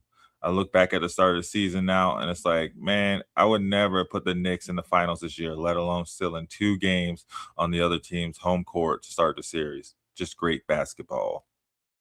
Yeah. People argue that, NBA is hard to watch these days and they're losing viewership over, this and that. But that's the thing that people forget about is that NBA has so much competition within it, within each. It's impossible these days to have a dynasty when you look at any of these back-to-back and championship eras and all that. You can still build a dynasty team, but don't mean y'all are going back-to-back. Okay, everyone assumed OKC was going to do it. Everyone assumed that this was going to be OKC versus whoever from the Eastern Conference at the beginning of the season, day 1 of this season. Everyone's like, OKC's running it back. And they're not there. Well, I mean, same thing overall. Everyone's saying, the West is just going to run through the East, right? They're just the East champion is just going to lose to whoever wins the West. Whoever wins the West is the championship. And, and look what happened. You know, it definitely was not the case as what we're seeing right now. It's the NBA Finals, man. It's always like that in any sports championship. Usually it's not, you know, bang, bang, hang them up, right? Like usually there are some, you know, some crazy things happening or some unexpected events or just something super crazy and wild. And it just goes back and forth between the East and the West too. Like I always want to assume that the Western Conference is so dominant, but they're dominant within themselves, where they build like what we're seeing right now, where they're beating each other up to the point where they can't hang with the East when it comes down to these conference finals and these NBA finals. I mean, you had the Bucks, you had Golden State. That's one switch, and then you had the Nuggets, which switched it back, and then you got Boston switches it back. You got OKC last year switches it back, and if Knicks take it this year, it goes back to the East. It's just going back and forth between these two conferences. You really can't sit here and say that one is more dominant than the other, and as much as I want it to be. Nah, it was Spurs in 7 though. Spurs in 7. Yo, We're gonna see. I have the Knicks in 4. Knicks in 5 at worst. And to speak on other sports, I don't see Seahawks going back to back by any means. No. Nah, I definitely see the Rams winning that division regardless. Yeah. And if they don't, it's bad. That's bad to make that level of a trade, get as close as y'all were last year, and not make it all the way to the Super Bowl. Broncos are going to the Super Bowl and winning this year, so there's that. In the AFC, it's very possible. I mean, there's not a whole lot of movement in the AFC that says otherwise. Patriots just got A.J. Brown, but the Broncos just got Jalen Waddle. I think our receiving core is right up there with any of the top receiving cores around the league, quite honestly. I put Bo Nix in that top 12 quarterback range. I got a running back group in a top 15 running back group, possibly a top 10. What? I don't know. I think we got potent offense. Bro, J.K. Dobbins was like a top 2-3 running back before he got hurt last season. Do you use J.K. Dobbins the same as you did last year and hope that he stays healthy, or do you switch it up more? Do you make? We got Jonah Coleman. That's what I'm saying. We got a younger version of J.K. Dobbins. So I mean, I'm pretty confident in our running game. Gosh darn it. Yeah, and I would definitely agree. You know, I mean, because we have that run pass option with the screen passes out to our running back. It's looking better than it has before. The Broncos have for a long time not been known for being a running team, and I think that's always kind of been our Achilles heel. Everyone knows that we're the passing team. You just need good coverage on our receivers, this and that, and we switched it up. If we can have consistency within our running game to actually put up 100-yard running games consecutively or consistently, and on top of that, have the wide receiving core that we have stay healthy, there's a lot of potential there. A lot of potential there. Don't get it twisted. We're still going to be a passing team. I mean, we brought in Jalen Waddle for a reason. He's about to open it up. We're about to see what Tyreek should have looked like. What? Okay. All right. This got to stop. This got to stop. First off, Bo Nix is not a top 12 quarterback. I don't even know where you guys is from. What are you talking about? Name 12 quarterbacks better than Bo Nix. Name 15 quarterbacks better than Bo Nix. Don't you worry. Baker Mayfield's better than. Shut your mouth. I'm turn this starting there. Baker Mayfield's better. Lamar Jackson. Deal with his team. Lamar Jackson. One. That's one. Pat Mahomes. That's 2. Justin Herbert. Jalen Hurts. Bo Nix got more playoff wins than Justin Herbert. You cannot put Justin Herbert above Bo Nix till he win a playoff game. Justin Herbert is better than Bo Nix. So is C.J. Stroud. No, he's not. C.J. Stroud's better than Did you see C.J. Stroud last year? Josh Allen. Hold on. Josh Allen's better also. Matt Stafford. You named 4 quarterbacks so far. 4? 4 quarterbacks so far. He's at 5 with C.J. Stroud. He's at 5. I'm not putting CJ Stroud above Bo Drake Nix. May. Drake May. I'm not putting Drake May above Bo Nix either. Not Who's putting the- Drake who's May the- above who's- Bo. who's If the you're Super putting Bowl? Drake May, Who was Drake it? May above Bo Nix. Seriously, based off of what? Yes. Yes. off what? Dak Prescott also while we're on the topic. Oh, I put Dak Prescott up there. So you've named Sam 6 Darnold while we're on quarterbacks the so topic. far. 6 quarter who? Sam Darnold. Bro, Caleb Williams, get out of here. also better. Caleb Williams not better? No. So Caleb you right Williams now, definitely not better. if you saw the Bo Nix headline has right more now, playoff wins. You got to name me quarterbacks that have more playoff wins than Bo Nix, and then you can put your list together. But until then, I don't want to hear that slander, bro. You're naming quarterbacks that haven't won anything. They haven't won anything. Bo Nix hasn't won He has a playoff win, bro. He has a playoff win. Hey, he has more than Justin Herbert. I guess Justin that's Herbert's fair. been in the league 4 years longer than him, and he has more playoff wins than him. Bro, get out of here with that talk. I'm You're just telling naming you. quarterbacks. You're naming quarterbacks. We can name quarterbacks. It's not I'm naming your list. better No. quarterbacks. No, that's your list is garbage, bro. You got You know what I seven. mean? You My got list is 7 garbage. quarterbacks on your list. No, we're not gonna do this right now. What? You're good. That list is There's garbage. no way. Bro. There's no way you think genuinely. You there's said no Caleb Williams, bro. You literally came out and you said Caleb. Bro, Yes. get out of here. No. Yes, come on. right now. Spurs and 7, Right bro. now. Spurs and 7, bro. Spurs and 7. No way. Bro. We look back on the clip, bro, and see where our records stand, bro. But that's pretty blasphemous. No, Caleb, have you not seen Caleb Williams last season? bro. Did you not see Bo Nix? We were 1 win away from the Super Bowl, bro. Where was Caleb Williams at? I mean, Please tell me. Broncos is a Please better tell me. team. We were an injury away from the Super Bowl, bro. Literally, the reason we Give didn't go to Caleb the Williams Super Bowl is Pat because Surtain. Bo Nix What are you got hurt. talking about? Because Bo Nix got hurt. I mean, yes, Bro. but the Broncos is a better team than the Chicago Bears. Gosh, bro. What are we talking about? No. What? No. If you swapped You Caleb swap and Williams you for- look at the stats. Let's pull up the stats and we'll look at the stats and we'll pull them up and you'll see. pull them up. I swear. Let's to pull God, them up. Pull them up, bro. There's no way. There's no way. No way, bro. No way. Okay, bro. Watch these stats. I want to see them. Let's hold on. We'll get them.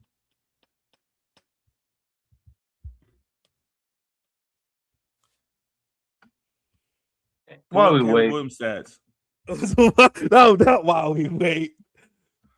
in my opinion, I would put Bo Nix in the top 12. Definitely.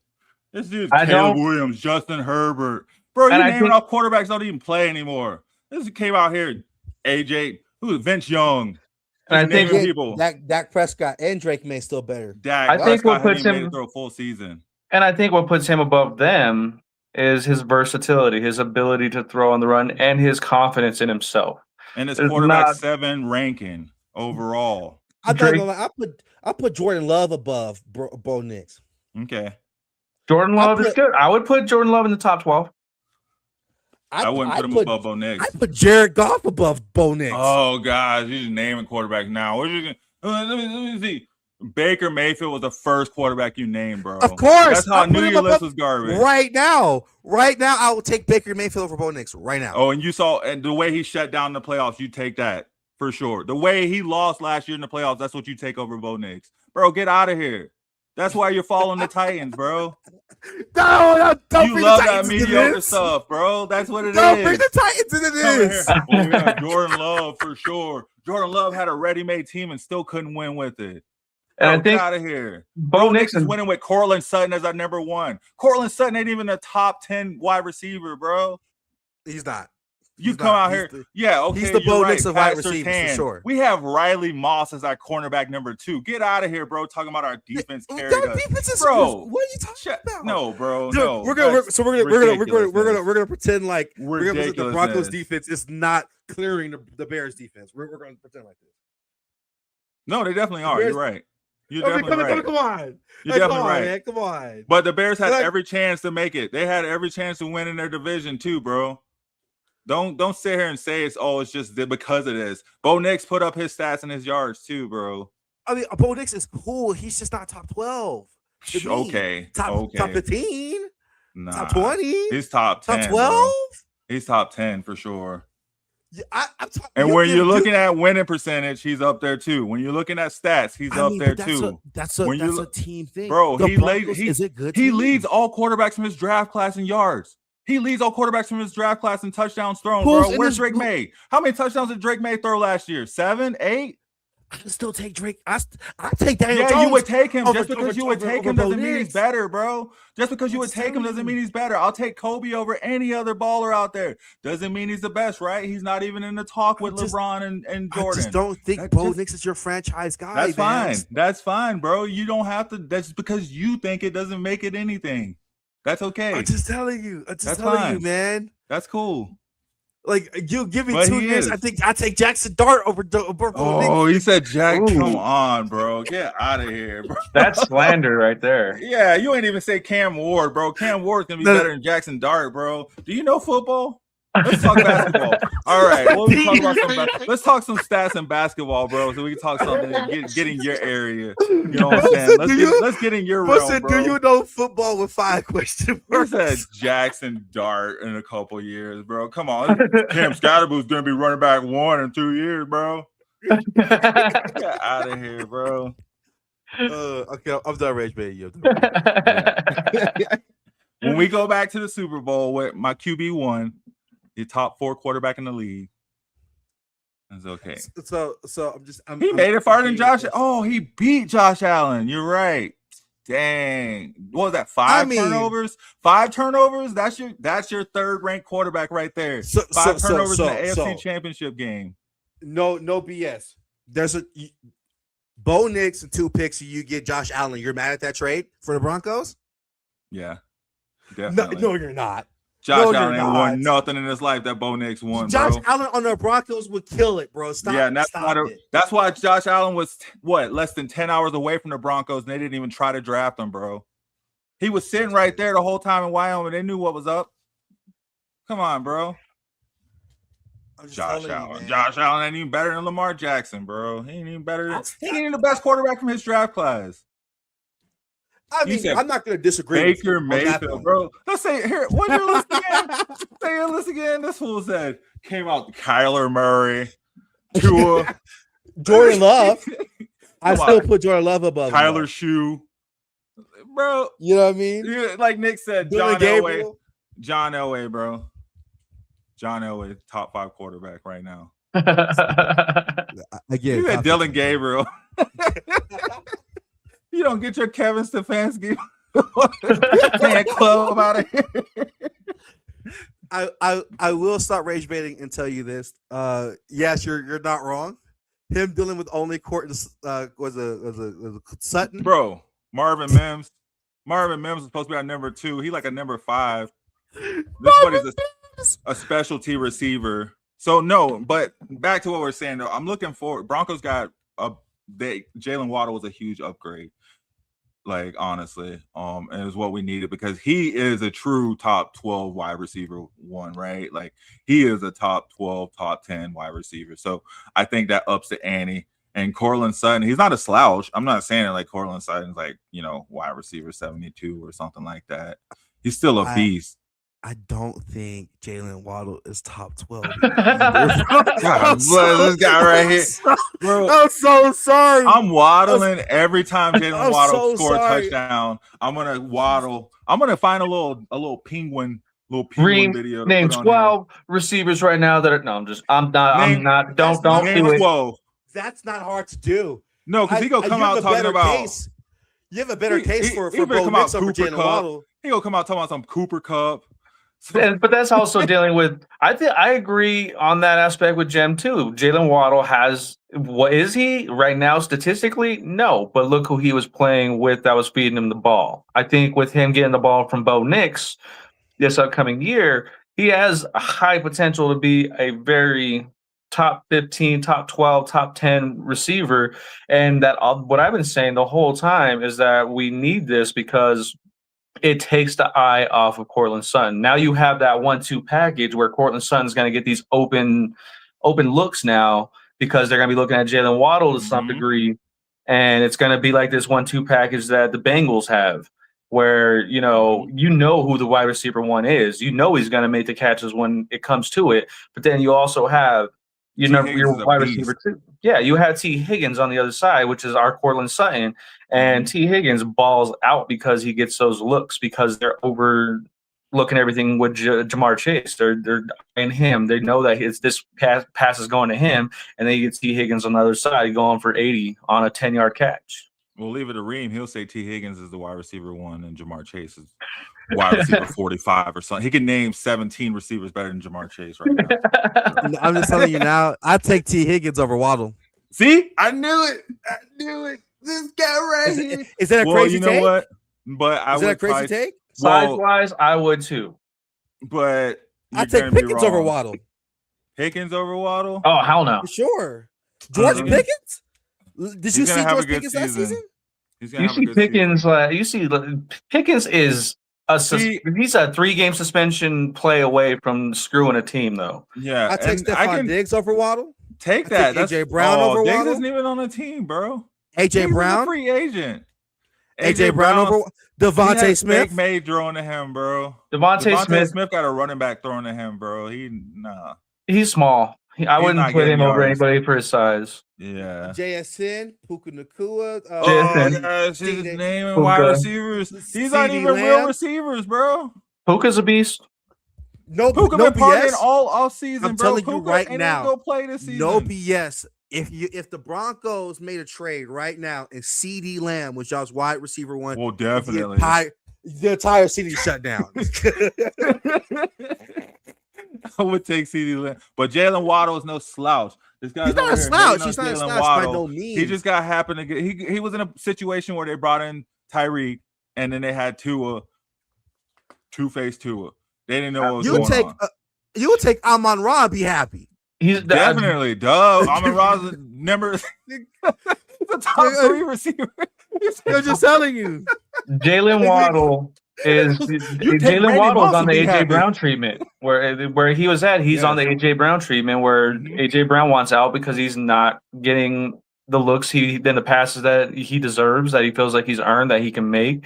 And that's the same with Waddle. Waddle's just not getting the respect he deserves in Miami. And I think that, Denver is a perfect fit for him where he really apparently everywhere he ain't getting respect, but we gonna see.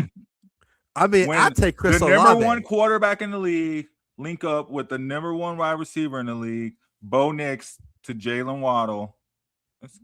You're gonna see some highlights this year. You're gonna see some highlights. We're gonna be waddling in the snow.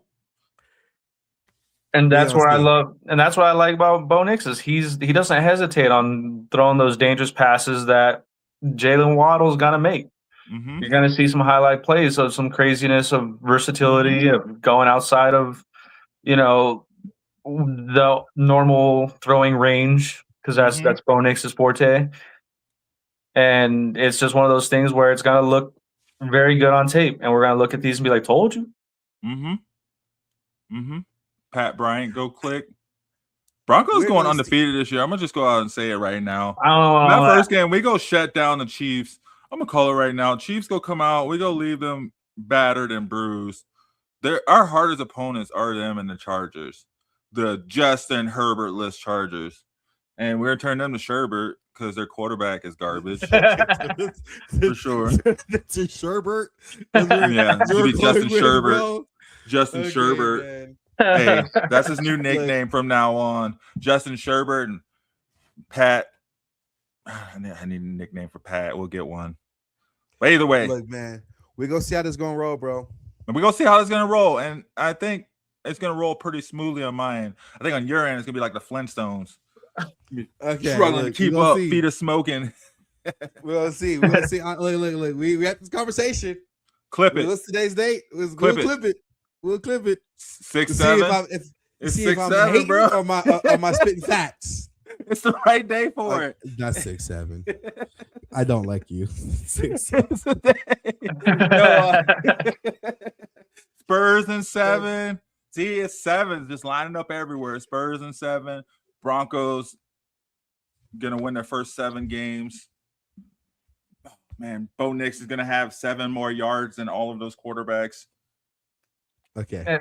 Jalen Waddle's gonna have 7 touchdowns. How do y'all feel about Malik Willis in Dolphins? The Dolphins just said, "Hey, man, go for it." I guess. It's like, we got you some players in the draft. You got NFL players. Now do something.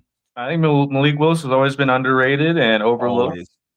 I think that we get to see something special out of Miami this year with no Tua, Malikin, and him just kind of getting the reins to just ball out a little bit. I think that's going to be a good look overall. I think it's going to be a team that maybe doesn't make the playoffs, but has some shine to them where they're like, okay, well, Malik Willis is a quarterback.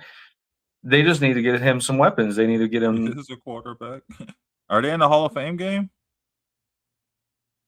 When is that?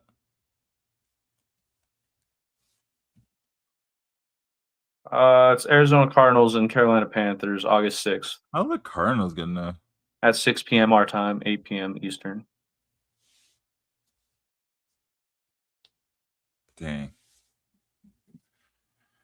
Well, I think it'll be I mean, sorry, Hall of Fame game. He has a chance, but they ain't got no players, man. They got rid of everybody. So it's basically the replacements. It's the Cleveland Browns of that region. Kareem, name 7 teams worse than the Browns right now. Worse than the Browns? The Dolphins. The Raiders. No, I don't know if the Raiders be, man. Oh, yeah, I think the Raiders everybody's sleeping on the Raiders. I think the Raiders, Kurt Cochains and Fernando, they're gonna come out and shock the league. They're gonna play tag team quarterback combo on y'all. The untradeable Crosby. I know, it's so weird. Myles Garrett just got this massive deal, and Max Crosby's like, what the hell? Yeah, that's the only thing that saved the Raiders right now. Honestly, they're trading away their everything. Max Crosby is the Raiders right now, and they almost gave him up. And through acts of God, it seems like they got him back, and that was just God showing a little mercy on the Raiders. It seems like. So the Raiders, the Dolphins, the Raiders, the Jets, Cardinals, the Jets for sure. Jets, Cardinals. Yes, Jets, Cardinals for sure. Worse than the Browns? Titans. Man, you said that quick. For sure, the You guys Titans. are definitely Titans fans, huh? I'm sorry. Like, we just clip this. Yes, the Titans are for sure worse. Absolutely worse. I'd argue the the Texans. I'd argue the Giants. Ooh, you just said Jackson Dart was a top 5 quarterback, bro. In 2 years, bro. I'd argue the Giants. I'd argue the Vikings were also dookie. What? They were not good last year. We're talking about going forward. But then again, I'd say they were better than the Browns. The Saints probably. But for sure the Cardinals, though. For sure the Cardinals, for sure the Giants, for sure the Titans. That's 3. The Jets. For sure the Jets, for sure the Jets. The Raiders, that's 5. I don't know if I can name 2 more. All right. Because the Browns were pretty bad. The Titans. Man. We said the Titans. That's the Titans already. The Browns were pretty bad, man. Yeah. Yo, how have we not done a show in like what, 2-3 weeks? 4 weeks? When's the last time we did a show? I think it's 3 weeks. Well, when did Drake's album come out? May 14th. Did we do a show before Drake's album came out? No. Oh, I think we talked about it, didn't we? No? No. We talked about the ice block for like the release date. We did. Oh, yeah. The album was so mad, bro. That's what it was. Yeah. We That's what I was gonna say. We haven't really had much come out, it seems like, in the music front, but definitely down to talk some music if y'all want to. I only have Yeah, definitely. We could talk about like everything that's been going on, what we're listening to and everything. There's really only one album to talk about that's came out like just this Friday, but what was that? What is that? Staples? Ben Staples. I was like, dang, I did not expect that. I gotta listen to that for sure. Yep. That's I listen crazy. to it, and I listen to it and encourage everyone else to listen to it too. It's not one of those I listen to it so you don't have to ones. His show got canceled, and he's like, "Oh, I'll make an album." I go back to I'll do what I do best. Then I guess I definitely want to check it out. Any favorites off of it so far, or what are you thinking? I really like Go Go Gorilla. Go Go Gorilla is pretty dope. It's out of the ordinary. It's not something you typically see out of Vince Staples in terms of like beat production, and I like it. It's unique overall for sure. Granted, I've only listened to about 4 of the tracks. There are, I believe, like 12 tracks total on the album, if I'm not mistaken, but I've gotten like a quarter of the way through it. I like what I hear. I definitely encourage people that are hip hop enthusiasts to check it out, listen to it, because it's Vince. Vince is the man when it comes to, you know, his flow and where he stands in hip hop and whatnot, because he's always been very subtle in his positioning. He's never like really put out anything that's been like amazingly like spoken about, but he always rides the wave of his own success, which I appreciate with him. Here we go. Let's listen to this Go Go Gorilla. Okay.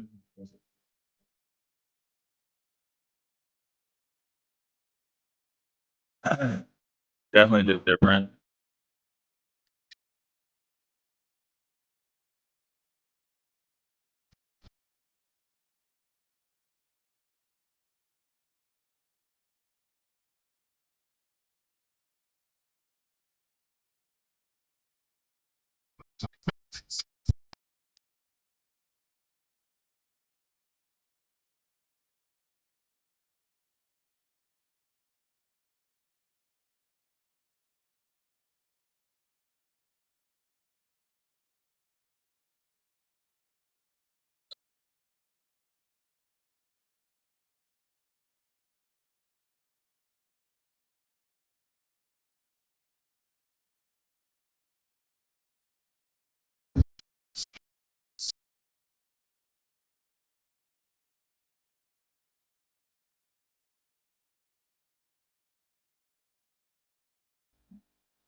Man, I did not have on my 2026 bingo card that Vince Staples would become Andre 3000.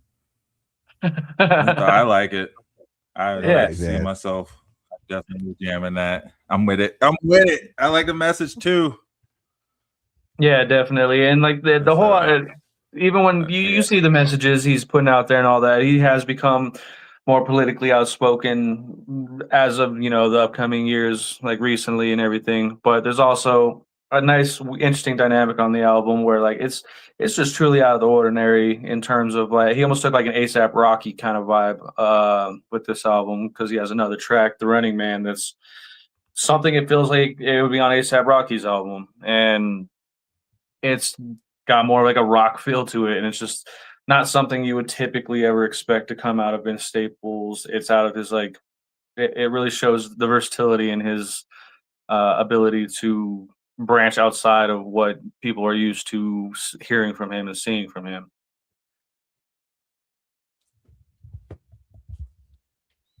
I can see that. Especially after watching this show, the Vince Staples show, being like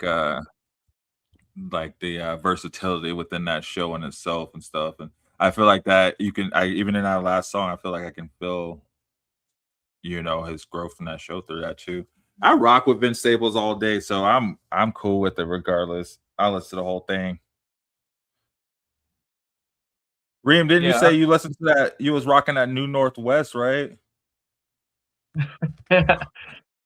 I'm just joking. I mean, yeah, wonderful top 5. Kidding. Absolutely not. Absolutely not. Name me Absolutely 5 not. artists better than Northwest. It's funny though that Bro, I could throw a Northwest has a dart. track called "Moolah, the root of all evil." How come all these rich kids always be trying to put us in our place, man, and tell us how bad money is? Right. They're like, "Don't come steal my money." Sounds like a King. It sounds like a whole King Harris 30 for 30 episode. Oh man, I feel like Tip Kid's just like the perfect embodiment of him, and Huey and was it Louis from Riley. Boondocks at the same time? Like Huey and Louie? yeah, they Huey are. and Louie? What are their names? What are the names from? Huey and Riley. Riley, that's what it is. Huey Hey, and bro. bro made up a whole character, gang. Hey, I smoke a lot. What can I say? You know, What? I'm surprised I can pull memories. But anyway, like I think, yeah, no, T.I.'s kids are like the perfect embodiment of Huey and Riley. Huey and Riley and freaking Tip and T.I.P. at the same time. I feel like is King the oldest one? No. Is he the No, middle King? one? I think he's the youngest son. Is he the youngest? Oh, well, the oldest, because him and the oldest one have been touring, right? What's the oldest one's name? I think that's the middle one. The oldest one plays guitar, I thought. Oh, yeah, because he has a kid that was not with Tiny. That's I think the oldest one. I think there's 3 of them. Yeah, he plays guitar. That's the one with dreads. Yeah, No, Messiah. the oldest. Messiah's the oldest one. Yeah, and then it goes Domini and then King. Oh, Yes. I think Domini and King been touring, right? Yeah. Well, now King got arrested in a Pikachu onesie, and Domini didn't want to ride with that. Yeah. Because his haircut. Last I saw, he was mad about his haircut, bro. King is definitely like Tip. That's him all day. He's like, bro, you're the youngest one. You're not. Why you gotta go so hard to paint, man? Like you have everything. Right. There's just, and it's kind of clip I see of him. It's usually him crying before a show, or crying about this, or crying about that, or his mommy's yelling at him. Wow. And T.I. T.I. just dropped the track, didn't he? He just dropped the album, I think. That's the thing I love about T.I. though, is he's a real one in that respect, where he's just like, cry about it. Be a man. What do you want me to do? You're a grown ass man now. Well, you gonna cry about it? He's like, my street cred or my oh man. Yo. So any other tracks? I don't think there was really much else. Shabuzi. Yeah, and I'd ask you, how you feel about, because I know you took a listen. I'm assuming Gemini, Taylor Swift's new Toy Story 5. No, right after I listened to Anderson .Paak K-pop album, and I was like, perfect follow-up, Taylor Swift, and I give it a solid 17 out of 10. Let me tell you, it is a studio what is it called again? Hold on. I knew it. I knew you. I knew you from Toy Story 5. Come on, we all know anything from Toy Story is a hit. Like all I do is play the Toy Story soundtracks and my CD player. I'm with it. I don't even know. You keep playing around, I'm gonna make y'all listen to it. Nah. Yeah, I would almost watch that Anderson .Paak movie that go along with that K-pop album, but I haven't yet. Maybe I'll watch that. That's fitting though, honestly. Anderson .Paak anime, that checks out. Well, yeah, I mean, yeah. Wiz Khalifa came out with the album. Well, it was with MGK. Yeah, no, I did see that last week. I haven't listened to it at all, just because probably not going to let you know. To be honest. Yeah, I don't know. That's a tough one for me. No. I usually like Wiz Khalifa collab albums. I like the Kush and Orange Juice. I like the Snoop Dogg's. Those collabs hit. They're classics. MGK though, I mean, That's Machine Gun Kelly, right? Yeah, I feel like I have to listen to it just because, like, I mean, do we get Cleveland? Do we get Cleveland like Bone Thugs like vibes and MGK back, or are we getting pop star MGK? Emo, you getting emo rock band, Pink Lemonade MGK. Pink Lemonade MGK.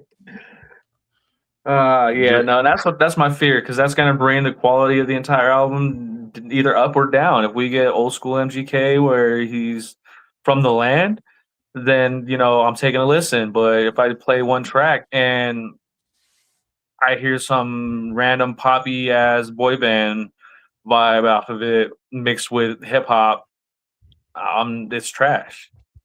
I've been a hater of MGK for a long time.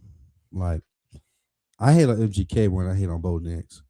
Oh God! Name 7 rappers better than MGK right now. No, worse. That's worse. so easy. Oh, worse. Name 7 rappers worse than MGK. Sorry. Northwest. Anyways, mic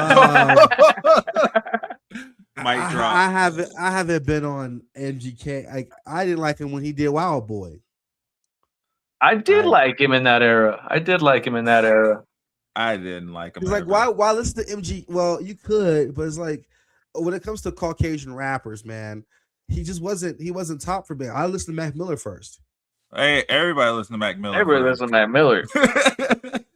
Like after Eminem, I think it's Mac Miller. I didn't even, and this might be a spicy take. This might get Cedric pissed off again, but I didn't even say G-Eazy over MGK. I was about to say G-Eazy just said he was the best white rapper since the one with the blonde hair. That's what he said, his words. I'd put Lil Dicky over MGK.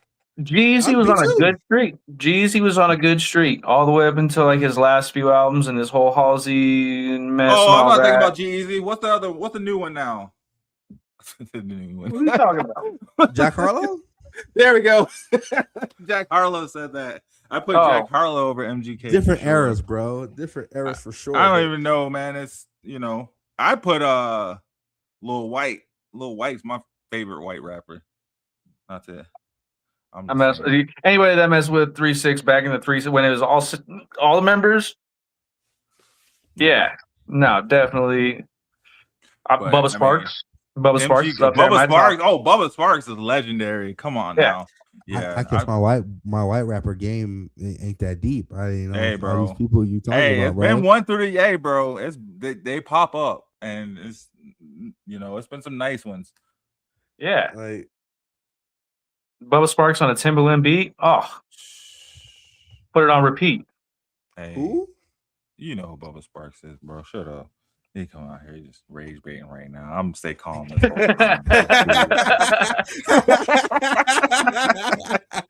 Nah, shoot. Eminem changed MGK whole trajectory. He was on pace to be a solid rapper, and then he was just like, you know what? I'm gonna write poems. That's it. Yeah, he ain't been the same since. To be honest with you, he ain't been the same since. Yeah, he hasn't. See, Eminem, but talk about you don't know Bubba Sparks. Bro, if you know Eminem, you know Bubba Sparks. Paul Wall, come on now. How we ain't? Paul Wall, yeah, for sure. Like he said Paul Wall, yeah, for sure. Paul Wall's a legend. You have to remind yourself Paul Wall's even Caucasian. Yeah, I know. Is Fat Joe white? Fat Joe's Puerto Rican, I think. Yeah, him and Big Pun. Big Pun, Big Pun's definitely top 5 lyricist. See, everybody knows the one Big Pun verse everybody knows in their life. Yeah, they didn't do diddly. Took him out. Yeah. Yeah, I don't. My white rapper game is just not that deep, man. I know Mac. I know Mac and many of the people, but I don't know who Bubba is. Bubba, bro. I know Action Bronson. Who's Action Bronson? Yeah. Oh, I know who Action Bronson is. Is he a rapper though? Really? He do country, don't he? No. He does he? No. Action Bronson's always been hip hop. Like, what's his name? He sound like Freeway, don't he? He the one who Freeway tried to sue because he sounds a little bit. Like I'd say there's similarities in the vocal range for sure. Yeah.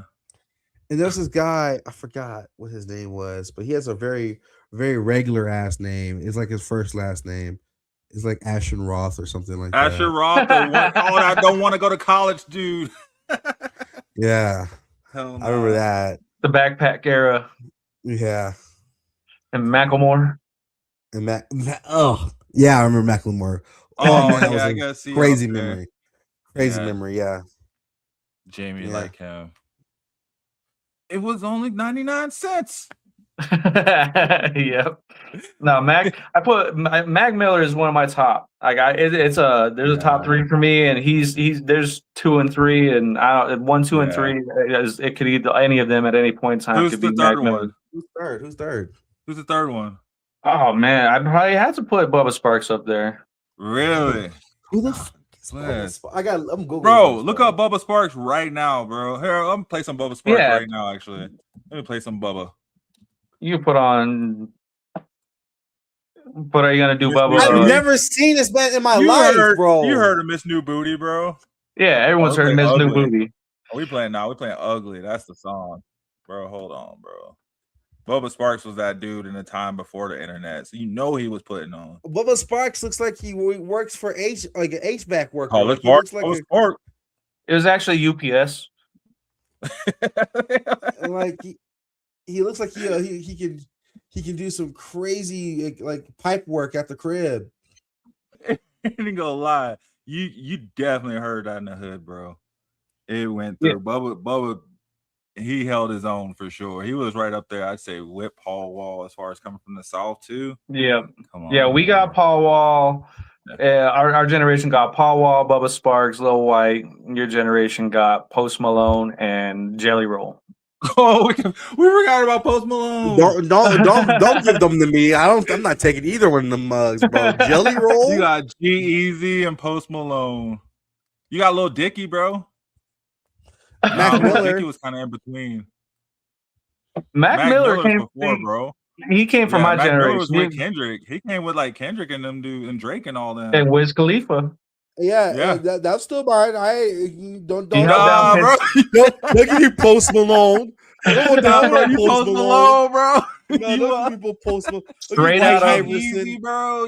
Straight out of Albany, New York. Oh nah, bro. I never heard Bubba Sparks. And I never heard a Little White while we're on the topic either. Oh man, no baby girl Lil White, bro. We gonna get crunk up and then it was a Little White on. There was this white rapper throw who's some blind. chairs or something, huh? This is white rapper who's blind, and I forgot his name. Oh, bro. About... something Fury. Yeah, something Fury, Blind bro. Fury. Blind Fury. Yeah, I remember him. That was 106 and Park Freestyle Fridays right there. Yes, sir. He was cold. He go hard. Yeah. Let's go. Yeah. Who was that? There was this one white rapper. He was always on, I think, like Instagram or whatnot. He would make videos and he did the beats with like his voices and stuff. So like the videos would be like each part of the beat and then him coming in and rapping. Damn, what was his name? And, yeah. But Bubba Sparks is coming to Colorado Springs on August What? 8th, by the way. Let's go. When? I was looking for a concert to go to for my birthday, actually. Oh, it's a whole list. It's gonna be Chingy. Chingy's gonna be there. Chameleonaire's gonna be there. Murphy Lee. Millionaire, let's go. Murphy Lee. Petty. Pate Pablo. Petey Pablo. You said Pate Pablo? Bro. Who's Petey Pablo? I've never seen this man in my life. Pate Pablo. Pate Pablo. It sounds like a side dish at Thanksgiving. That's like a mixture of like some random potatoes and like it's like a potato salad, but with like a Cajun twist on it or something. It sounds like an Indian side dish. Anyway, Genuine's going to be there, and T.I.'s going to be there. I've been to a show in Springs. Where's it at? It's going to be it's the Tacos and Tequila Festival. Whoa, I'm there. Well, that's free, ain't it? You just walk up to that. College Park, Bubba Sparks. UC Health Park. I think that's like their little. I think I saw a soccer game there. The tickets are $74 for general admission. That's not that Speaking bad. on that's I go new across Denver. the street. An update on the Denver Summit Stadium. That thing's going up quick. I drive by it all the Yeah. time. Yeah, It's down going up quick. in Castle Rock. No, it's Centennial. Centennial. Yeah, it's Bro, like you drive by that's- there all the time. Ain't you like out in Grand Junction? Yeah, I'm all over the place for my job, man. I go Grand Junction, Colorado Spring, Aurora, Lakewood. So I'm all over the map. I drive Oh, downtown. 3-6 Mafia gonna be there too. Oh, 3-6 Mafia. So you might see there too. You might see Lil White there then. They used to Okay, have so this show up in Denver. I feel like. Okay, so there's a couple of these festivals on June 13th. 3-6 Mafia, Bow Wow, Busta Rhymes, 112, whoever RSVP is. Brian RSVP, what you McKnight. gotta do for it? Don't you like RSVP to like save the date? Yeah, facts. There's gonna be one with T.I. and Too Short and Trina. That's an interesting. T.I. and Yeah. Too Short and Trina. Yeah, Yo, yeah, Trina man. Trina was my first celebrity crush. I won't even lie. That album she did where she was like a nurse on the gurney. Oh man, she signed the album cover for me. I had a poster and the album cover. She signed it. First Changed my rapper life. female crush or first artist female crush? First like celebrity female crush. I feel My- like Mine was Aaliyah. Aaliyah. And then it was Maya. I think with Trina is different because I did get to meet her and get like the autograph. I think that changed everything. All those women too. Like I think those are every little boy's heartthrob. You see those? Yeah, no, Trina, as far as a rapper, for sure, she was definitely the first female rapper I like. Was like, dang, what's up? I think I was like 13, 14, something like that. It was Queen of the Damned with Aaliyah for me. Oh man, that was a good movie. Yeah. And then Maya. And then probably, oh man. Who was the other one? Man, there was so many. I feel like when we were coming up, there was like tons of like female groups popping up. There was like a new female group popping up like every other day. It felt like they just put out a single and go disappear. Got so many. But now in Reem's day and age, they got you know. All right. I'm trying to think. I can't even think of what's the chick that did the Day of the Week song? Monday, Tuesday. I don't even know what that is. Bro, I don't know what you're talking about either, bro. Oh, that Friday song. And then you got the dang, I don't know any new people. I don't Well, the only week song, like day song I know is I Love McConan, and that's throwing up on a Tuesday. Let's see. I just searched day song and to pull up day songs.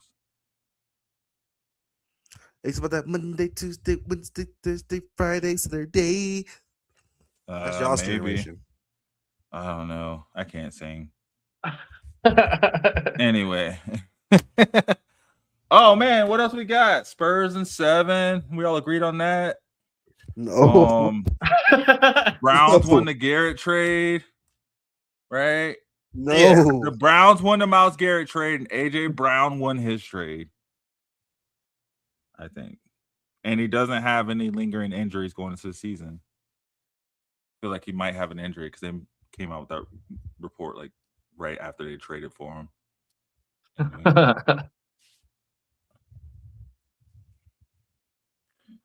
Yeah. Me and Reem got the 4-game sweep alert. Nah, Reem said 6 games. I heard it. Let me try and jump on those sweep alert with Static because you know I said he got sweep that record alert behind him. I said at worst, Knicks in 6. At best, Spurs in 7, right? Because they have to do it in 7 now. Oh, they can do it in 6. Spurs in 6. They get the what is it called? See, a gentleman sweep is when you let them win 1. What is it called when they win 2 and then you sweep them after that? Luck. Yeah.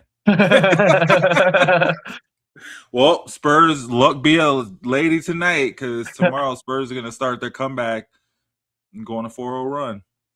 Yeah, I want to see a series. I would love to see Knicks take it to the Spurs in San Antonio first 2 games, and Spurs take it to the Knicks 2 games in New York in MSG That would be iconic. That would set for a great series story, 15 years down the line, where they're like, this is never something we've never seen before and may never see again.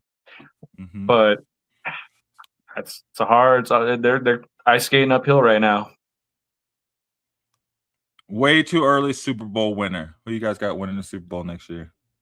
Rams. This guy. Browns. This is a bandwagon. The Browns? I ain't got the Browns. Surprised Reem didn't say the Giants. Talking about Jackson Dart, number one quarterback. I said that Jackson Dart comment one time, bro. I said that one time, bro. Next time. Let me live past that, bro. You're gonna be in his Knicks gear next time we see him. Wednesday night, you're gonna have all your Knicks gear on. Oh yeah, Wednesday night you better show up too after those 2 losses. He didn't want to show up after that OKC loss, did you? Yeah, I think the dude, bro. Don't do that. That meltdown, huh? I wish we could pull that clip up right now. You said there is no team that will beat OKC. You might as well wrap it up, give it to OKC, give them the championship because no team's beating them. And the team that beat them is currently losing right now before they turn it around to win in 6 games. All I'm saying is Shea wouldn't be down 2 right now. I know, because Shea wouldn't even be here. He didn't make it. He wasn't good enough. Yeah, he was good enough in the year when Wemby wasn't around. But now that Wemby's in the West, OKC ain't even sniffing the finals no more. If I had to say pick a real early pick, I think I'd go Bills. I think Bills finally maybe get their first Super Bowl. Get out of here. Josh Allen is not winning another playoff game in his life, bro. I say Ravens also. Bottom 20 quarterback. If they can stay healthy, if we can get Lamar healthy all year long, that could be a definitely competitor up there. But I can see Bills getting their first one finally.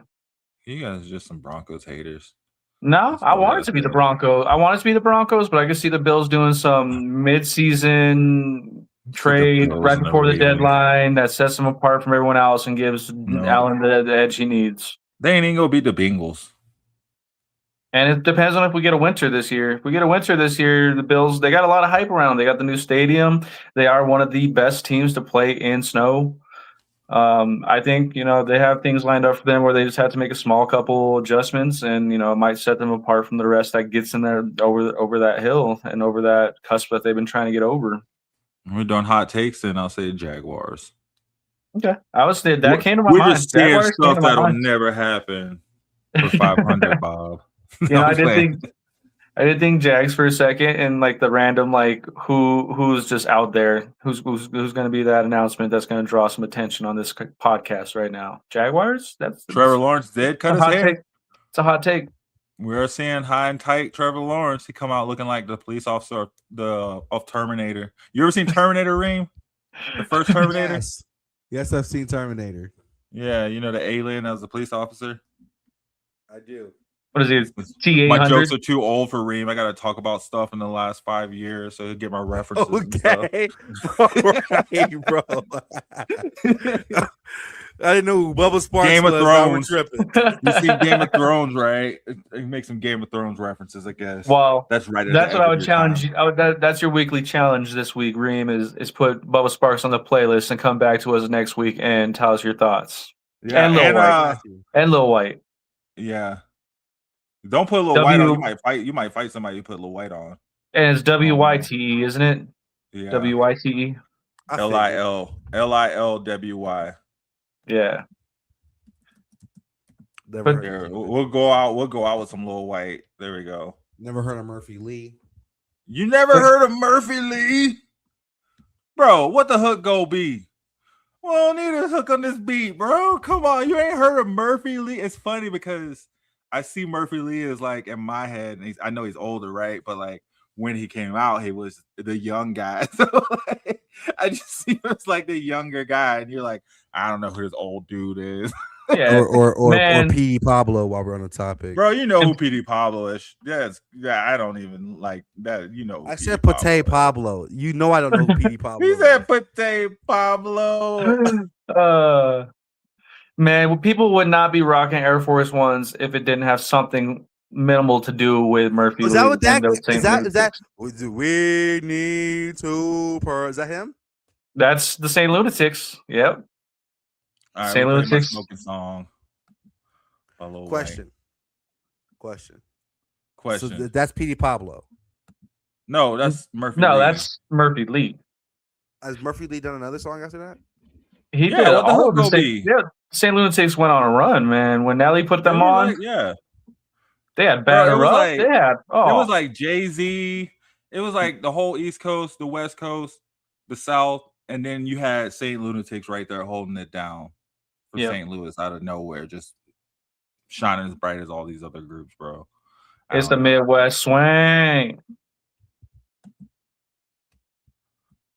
Hold on. What the hook go be? Okay. I don't need no fucking hook on this beat. Bro, how you don't know who Murphy Lee is? Murphy Lee is like the coolest rapper ever.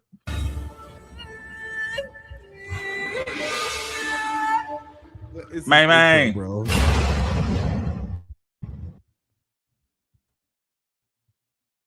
White music? That's tough.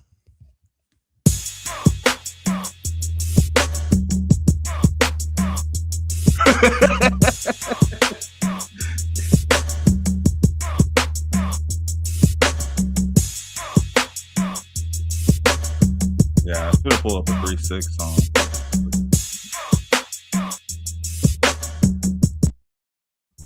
Yeah, I thought you were gonna put on Oxycontin. This is my smoking song. It ain't very long, but guaranteed to get the job. I know, but I was like, nah. What the fuck you waiting on? Get high. I love to blaze your eyes in the sky, but it get hot, white, now hot, so hot your brain about. This is my smoking song. It ain't very long, but guaranteed to get the job done. Smoke one. What the fuck you waiting on? Get high. I love to blaze your eyes in the sky, but it get hot, white, now hot, so hot your brain about. Take it down, roll with Swisher Sweets, and all day long I'm down to smoke. When it comes to cheap and dope, it's gotta be droll to make me choke. What's the word up on the low? Yeah, Nah, guys. that's a little white. You gotta have 212s. You gotta have 212s in the trunk to look a little white. Come on and raise up. Yeah, P. Pablo is raised up. Shirt off, bro. If you play that song, he's gonna be like, "Oh yeah, that's that song that they like." That's he used that beat. He's trolling. Like, no, they used his beat. He's trolling. That's all it is. I've never heard Little White. Don't know who that was my Pate first Pablo. He said Pate Pablo. Bro. Bubba Sparks, is that with 1X? I didn't know there was X's in it, so I looked it up. Boobay Sparks X. I thought it was Bubble Sparks, like Jordan Sparks. Nah. No, you spell Bubba Sparks with 3 X's. Ain't Jordan Sparks that one singer? Correct. Something about air. Can't breathe without air. I can't breathe without air. Yeah. Huh? She's right. She can't breathe with no air. I know. I was working on a remix for that for a while, and then I was like, "Oh, I suck. I can't do it." That's OD, man. That is so OD. Featuring Pate Pablo. Oh man. All right, cool. I don't know what else we got, guys. Shoot, I could talk about Pate Pablo all day. Talk about some Snoop de Loop. We can talk about Post Malone. Yeah. Do you know who Kendrick Lamar Please stop diagnosing me with Post Malone, please. Have you heard of Drake? Who is? He was a little bit before your time. Drake. He came out in like mid 2000s. I know. We briefly got on Reem's take on the new album. He said very mid. What was your take on the new album there, Jim? On the Iceman Cometh? On which one? Didn't he put out like 4 albums? Put out 3. Pick one. Put out 3? I shebang. Haven't listened to one. We listened to like the cinematic version that one time. Then we listened to that one. I don't know. I like old. That was confusing. Drake. That was confusing. He like Prince on the album cover in that one picture he got. Is he wearing eyeshadow? This dude's wearing eyeliner and stuff. I don't know. I did listen to something though from it. I do like that he trying to come like as more of a lyricist on it. It feels like so he has a lot of punchlines and stuff. But yeah, I like YMCMB Drake only. I don't like Solo Drake. Solo Drake is just not it. Not even YMCMB Nah. Drake. Lil Wayne and Drake. Now I need to read y'all these epic bars from Fort Worth from the new album from Drake. The AC is broken. My hotel is hot as hell. Running out of sodas. Might have to walk to the Circle K by myself. Experimental drugs don't help. That's deep, bro. Super deep. Your AC ever been broken? deep. You had to walk to the Circle K by yourself, bro, while you was tripping? That was iambic. That's iambic pentameter poetry right there. I'm telling you, I'm bro. just That's telling you right now, bro. That's a journey, bro. That right there, it probably took every will and bone in his body to make that journey. He's like, I'm gonna write this down. Nah, Yes, it's just, bro. I don't know. I like Static said, I like old school Drake. I just haven't rocked with Drake in a while. And at the same time, too, it's like Brody, like, I don't even know, like, I don't know. I guess he's still got something to prove. Yeah, and I think my favorite like Drake song of all time is always gonna be the "I'm Going In" with him, Jeezy. I'm going in. Yeah. Going in. Hello, I'm gonna go hard. Yeah, that is most underrated track. That and what was the one? What was the one? They got like the Slumdog Millionaire one. We got a Slumdog Millionaire line with fake friends writing answers on the wall for you. Oh man, the one at the top, Lonely at the Top. What's that song? When only heaven right, you at the top, when only heaven right above it. I think he got bars in that track. But I just picture the doormat. I still want to get that doormat from "I'm Going In," where it's how Lil Wayne opens up his verse. Hello, motherfucker. Hey, how you doing? Okay. Reem, have you heard that song? That's a little bit before your time. You keep dunking with me, bro. It's not Post Malone. You and this Post Malone, you and this Jackson Dart. There before Miles Morales, there was a white Spider-Man. There was actually 3 white. You know what? You're well. There wasn't 3 right before. It was 2, but I get you. 3 white ones before Miles Morales. Spider-Man Noir. Tom Holland did not exist before Miles. Yeah, he did. You late? When did Miles Morales? Oh, well, maybe I am late. Maybe it's before my time then. Comic book Miles Morales existed first. Oh, I'm talking about famous Miles Morales, bro. Oh, okay. He come out with some pen and paper, hard copy, meta stuff. Comic book Miles Morales. I'm talking about before the movie. I'm talking about the 3 white dudes that played Spider-Man on the TV screen before we saw Miles Morales. I think that time is before, on a cartoon, mind you, not even with the soundtrack being Post Malone, Sunflower. Okay. All right, bro. All right. I didn't know that's what we were going with. I didn't know that was Post Malone and Janis Joplin of our time. Okay, bro. I didn't know that was the setup for this. Yes. Name me. Name me 5 Spider-Man shorter than Miles Morales. You can't do it. You can't do it. You're just trolling, bro.